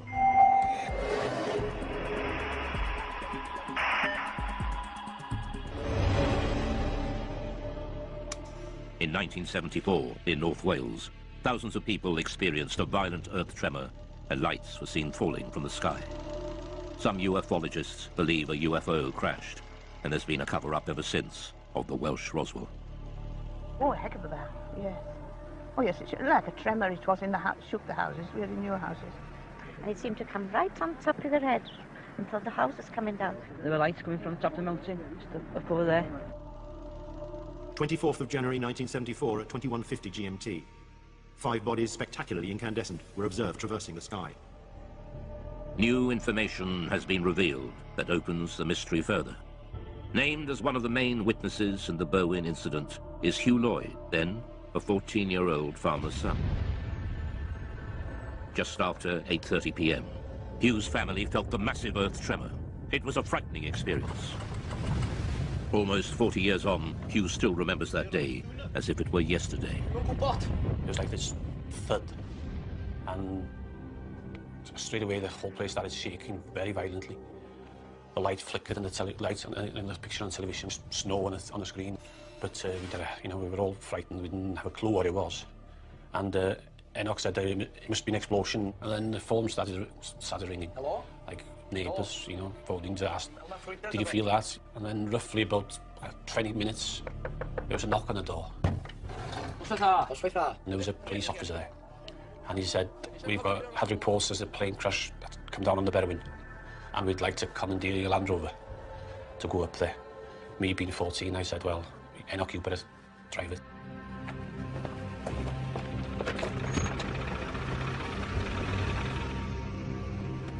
We carried on up the mountain about half a mile, maybe 3/4. And we drove up the track and we stopped, got out and got torches, and it was very quiet and very dark, but nothing to be seen. How are we going with the torch? One of them said, there's nothing here. It's too quiet, we can't see anything. We might as well go down. So we turned back to the vehicles, and as we were approaching the vehicles, we saw this very bright white light. It's up the valley, just behind those trees there, up to the left in the valley between those two mountains. A very bright white light, coming up from the ground, pointing upwards. But it was, very, very bright. I knew it was coming from the ground, but we couldn't actually see the source of the light because it was, in the valley itself, being hidden. The light didn't look like a plane crash. It was too white for a fire. It didn't last for very long. 20 seconds at the most. They searched the mountainside, but there was no sign of a crash. So what was the light? Ufologist Andy Roberts has researched the Berwyn UFO for years. Although a skeptic, he admits there is a central mystery to the incident involving another key witness. A village nearby called Llanderfel, there was a district nurse called Pat Evans. She felt the explosion there, and because she was a nurse and had all the medical equipment, thought, if a plane's crashed, I could get up there and give much-needed help until the emergency services arrived. Pat Evans was with her 2 teenage daughters, 4 miles from Hugh Lloyd when the earth tremor hit. So she picked up her 2 young daughters, got them in the car, drove the 10-15 minute drive up onto the B4391 road, expecting to see an aircraft crashed and in flames. This is the road that she was driving on, and it's a road that she knew very well, so she had no problems driving up here at night. And obviously she was out there looking for what she thought was going to be a plane disaster. And just as she came out from the other side of this copse of trees, she was absolutely astonished to see, far across the hills to the left, a huge ball of red, white, orange, pulsating light. Whatever the object was, it was too far from the road to be reached on foot. Pat and her daughters watched, astounded at the ball of light, slowly pulsating and changing colour. She described it as being half the size of the moon, and around this object were moving torchlights and vehicle lights. She realised that it clearly wasn't a crashed aircraft and that someone or some people were there attending to whatever it was, and realising that, she drove back home and went to bed, and to this day is completely mystified by what it was. So what did Pat Evans and Hugh Lloyd see that night? We reveal that even the arrival of the mysterious men in black couldn't provide all the answers. The unidentified sightings by Pat Evans and Hugh Lloyd in Berwyn, Wales in 1974 have gone down in UFO folklore. The recently released MOD files have added even more mystery. Researchers from the British Geological Survey were quickly dispatched to Berwyn to investigate an earth tremor that had registered 3.5 on the Richter scale. Immediately after the earthquake, we were getting a lot of reports, some of them rather complex ones about lights in the sky, lights on the hill. So I brought a small team of people down to ask the local people around here what they'd seen, what they'd heard, what they'd felt. The British Geological Survey team have become known in Berwyn legend as the Men in Black, as they were dressed in dark suits, official-looking, and were going door to door. Some people seem to think the whole event was rather suspicious and that we, simple scientists from the Geological Survey, had something to do with suspicious events around here. Files containing Chris's notes recall his interview with nurse Pat Evans, who saw the unidentified light. I have here the notes that I made when I talked to Pat Evans. She felt the shaking, but also she was very concerned about lights that she saw in the sky. She thought there was a big red light, like a glowing red fire. This is a copy of one of the maps that we, with our team, used when we were going around the area talking to people. And we were able, therefore, to put on the map exactly where we got that interview from, and therefore exactly what that person saw, heard and felt. This British Geological Survey map, buried in the vaults, is a revelation. It shows the anomalous lights seen by Pat Evans and Hugh Lloyd both appeared in the same small area of hillside at the same time.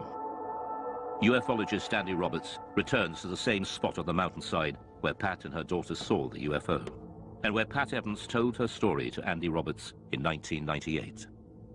When I brought Pat Evans up onto this mountain road in 1998 and she told me her story then, I photographed her, and the photograph that I took showed her pointing to where she saw what she saw in 1974, and judging by this photograph, she was pointing over there, and which we know is where the police and farmers were searching that night.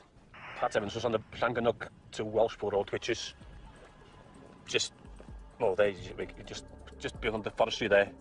So if she was there, she probably saw the same lights as we saw. You know, because she's dead in line. I'm nearly positive that's the same lights as she saw. The recent files show the MOD's explanation for the sudden explosion and mysterious lights. Subsequent search of the hillsides in question revealed no sign of impact, however. The Meteorological Office considered that these sightings could have been occasioned by a bolide, that is to say a meteor which enters the Earth's atmosphere and burns up before reaching the ground. A private investigation done on behalf of the British Astronomical Society concluded, however, that the meteor may in fact have disintegrated over Manchester and that its appearance was preceded at 8:30 p.m. by an earth tremor in the Berwyn Mountains with which it has no connection. So they were saying again, these are two things that happened coincidentally on the same night. You've got a meteor burning up in the atmosphere and also you've got an earth tremor. So is this incredible coincidence, two separate natural phenomena, a meteor shower and an earthquake happening simultaneously, in itself a complete answer to the mystery? Many UFO believers think not. They believe the files fail to answer the big question, what was the source of light Pat Evans and Hugh Lloyd saw on the ground? So what Pat saw is an absolute mystery. I don't think it's a UFO for a minute, although it is an unidentified something. It appeared to be on the ground. If anything, it's an unidentified grounded object. But it's a mystery. So in and amongst all the hype about aliens and extraterrestrial crashing, in amongst the truth and the fact about earthquake and bolide meteors, what we have is a mysterious sighting of a stationary, large, glowing object on the ground for at least 10 minutes. So is this case closed for Berwyn? There are still many unanswered questions. The Berwyn Mountain incident is, I think in many people's minds, it's not case closed. Some people believe that the release of these files is itself disinformation and that the Ministry of Defence is still covering up some great secret truth about UFOs. The MOD has agreed to release all the UFO files over time. But will all the secrets be revealed? It seems that the public is not ready to give up believing just yet. For some people, UFOs are with us for a long time to come. Well, until the real ones show up. Some people suggest that this drip feeding of information to the public about UFOs is... Betty and Barney Hill. Is it truth or is it a cover-up story? 2 UFOs over San Francisco, similar to UFO surveillance stories and photographs to come from every major city in the world. Iron Curtain scientists have stated publicly their feeling not only that UFOs are real, but that they have the same type of experiences which match those published in the Western world. We now reveal the facts of the UFO which couldn't be kept secret. The planet's most incredible unsolved mystery. Despite the cover-up efforts of world governments, a world silenced by fear, and a helpless world military, private scientific investigators all over the planet have contributed the UFO evidence which we now reveal. The UFO, the secret that couldn't be kept, that can no longer be covered up. Mount Rainier in the state of Washington was the area where private pilot businessman Ken Arnold, flying back to his Idaho home, first saw 9 disc-like flying objects on the sunny afternoon of 24 June 1947. They were moving at 1,500 miles an hour, a speed far exceeding anything we could put into the air at the time. When he landed his airplane at Pendleton, Oregon, he reported the sighting of inverted saucers moving at incredible speeds. The next day on the radio news broadcasts and in the newspapers, the story sensationalized the term flying saucers. The previous summer of 1946, a member of the U.S. military encountered a giant UFO in a near-miss aerial situation, and the Air Force kept the threat to air safety secret. This event happened on the first day of August 1946 to the man second in charge of flight safety for the U.S. Tactical Air Command, Captain Jack E. Puckett. Captain Puckett's UFO encounter occurred about 30 miles from MacDill Air Force Base near Tampa, Florida, where his twin-engine C-47 airplane nearly collided with an airborne object about twice the size of a B-29 bomber, or about 300 feet long. His report further described the UFO as being cigar-shaped or cylindrical, and with what appeared to be glowing portholes. Governmental agencies have not responded to anxious questions from UFO observers. The Federal Aviation Administration has no UFO policy or opinion. The U.S. Air Force says it has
Over the last 20 years, I have been a television and radio reporter in the Pacific Northwest. And during that period of time, I have passed along to the public hundreds of news stories from all portions of the world about the UFOs, the unidentified flying objects, the flying saucers. I have seen UFOs, but in all of those news stories, I've detected one missing fact, one incredible, glaring omission. Not one world public agency or scientific group has even offered a partial solution to this most amazing mystery of all time. No public authority has told us who are the overlords of the UFO, and why are they here, right now, at this time. Since that time, world newspapers have made note of UFO stories in all degrees, from casual mention to news of an all-out UFO invasion. The mental health of UFO observers was questioned. From 1951, another photograph of a UFO from Riverside, California, showing the very significant bell-shaped configuration with 3 spheres projecting from its underside. This is the most familiar type of UFO and has been seen and photographed worldwide by UFO researchers. Who are the alien intelligences behind this type of space travel device? Are the UFOs friend or foe?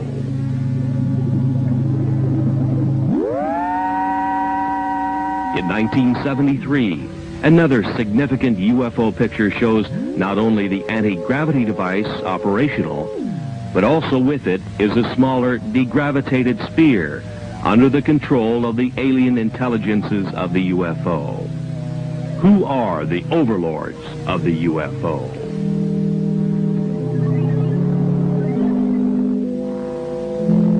In the Mediterranean, on a Sicilian beach, 2 small UFOs in the act of materialization from another dimension are observed by excited local citizens. Materialization, a concept far beyond the understanding of modern science, but used by the alien intelligences of the UFO.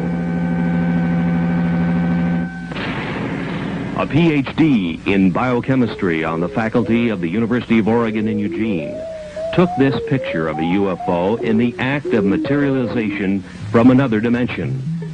3 times during the shutter snap interval, the UFO appeared and disappeared, and here is the evidence.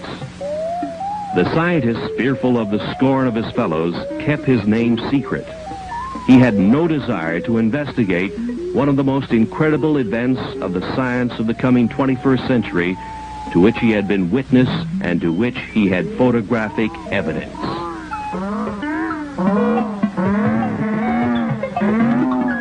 Kidnappings have occurred of military jets, people, and automobiles full of people. The military is helpless, and so are the police departments of the world. Where is the origin of the UFOs?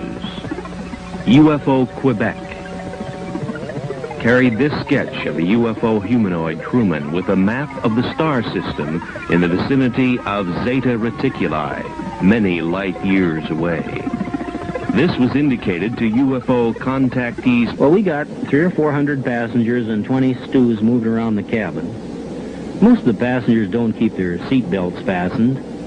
Now, if a big UFO came on a collision course, and with a 747 cruising at over 600 miles an hour, we'd have just a couple of seconds to take an evasive action of some sort, a dive or a zoom. 300 people would be smashed around and a lot of them hurt. Some could be even killed. You couldn't tell what would happen in that cabin. Probably panic. Well, panic at the least, but, you know, even if you got control and got down okay, the airlines couldn't hide a thing like that. But the FAA doesn't want to hear about UFOs, and they don't tell us, that's for sure. Now, if we talk about UFOs to the news media, we somehow get blacklisted and our jobs are in jeopardy.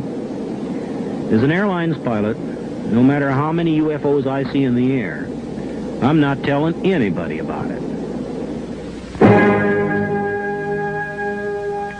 In the last half of this century, there has been one mind-boggling giant of a mystery, which has overridden the knowledge gathered by mankind through the ages.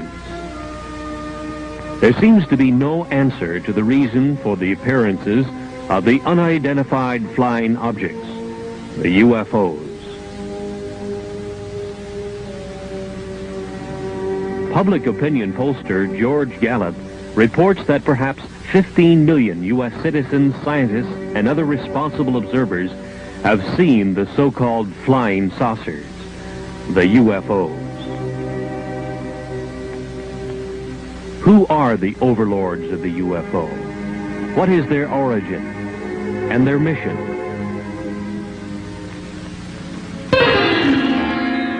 On July 31st, 1952, in the Italian Alps north of Milan, engineer Gianpietro Mongusi took these pictures of the landing of a UFO on the rough ice of the Churchill Glacier.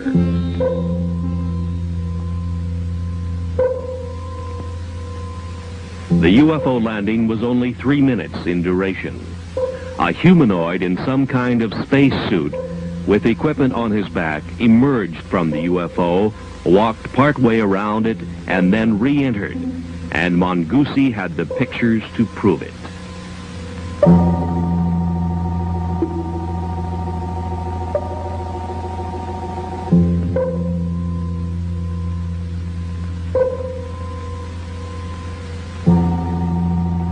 Verification of the origin of these photographs was made for the producers of this motion picture by a Swiss researcher and niece of psychiatrist Dr. Carl Gustav Jung, Miss Lou Zinstag.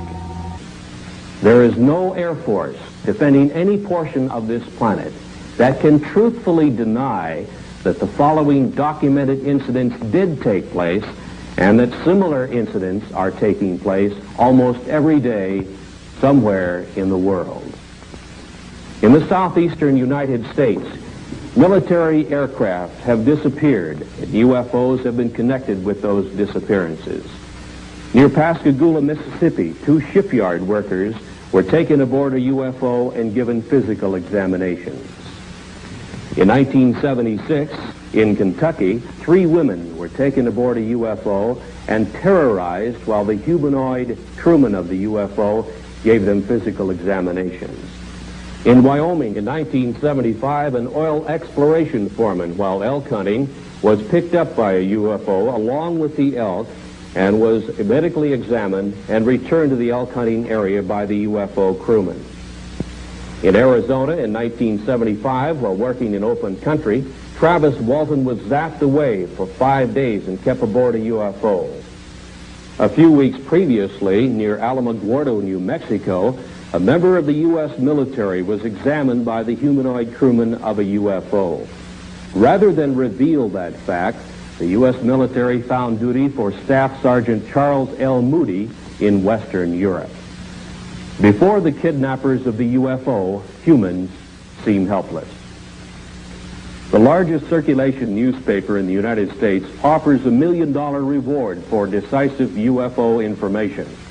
According to UFO contactees, this is what a UFO humanoid crewman looks like. This is the best UFO photograph in the world. The military took it years ago and kept it secret. NASA reveals its UFO policy. NASA astronauts have seen UFOs. You learn for the first time what the Air Force Academy teaches its cadet officers about the reality of the UFO. You'll learn UFO fact, not science fiction. In a surprise ending, you'll see the answers to this incredible worldwide UFO mystery. The origin of the alien intelligences who are the overlords of the UFO.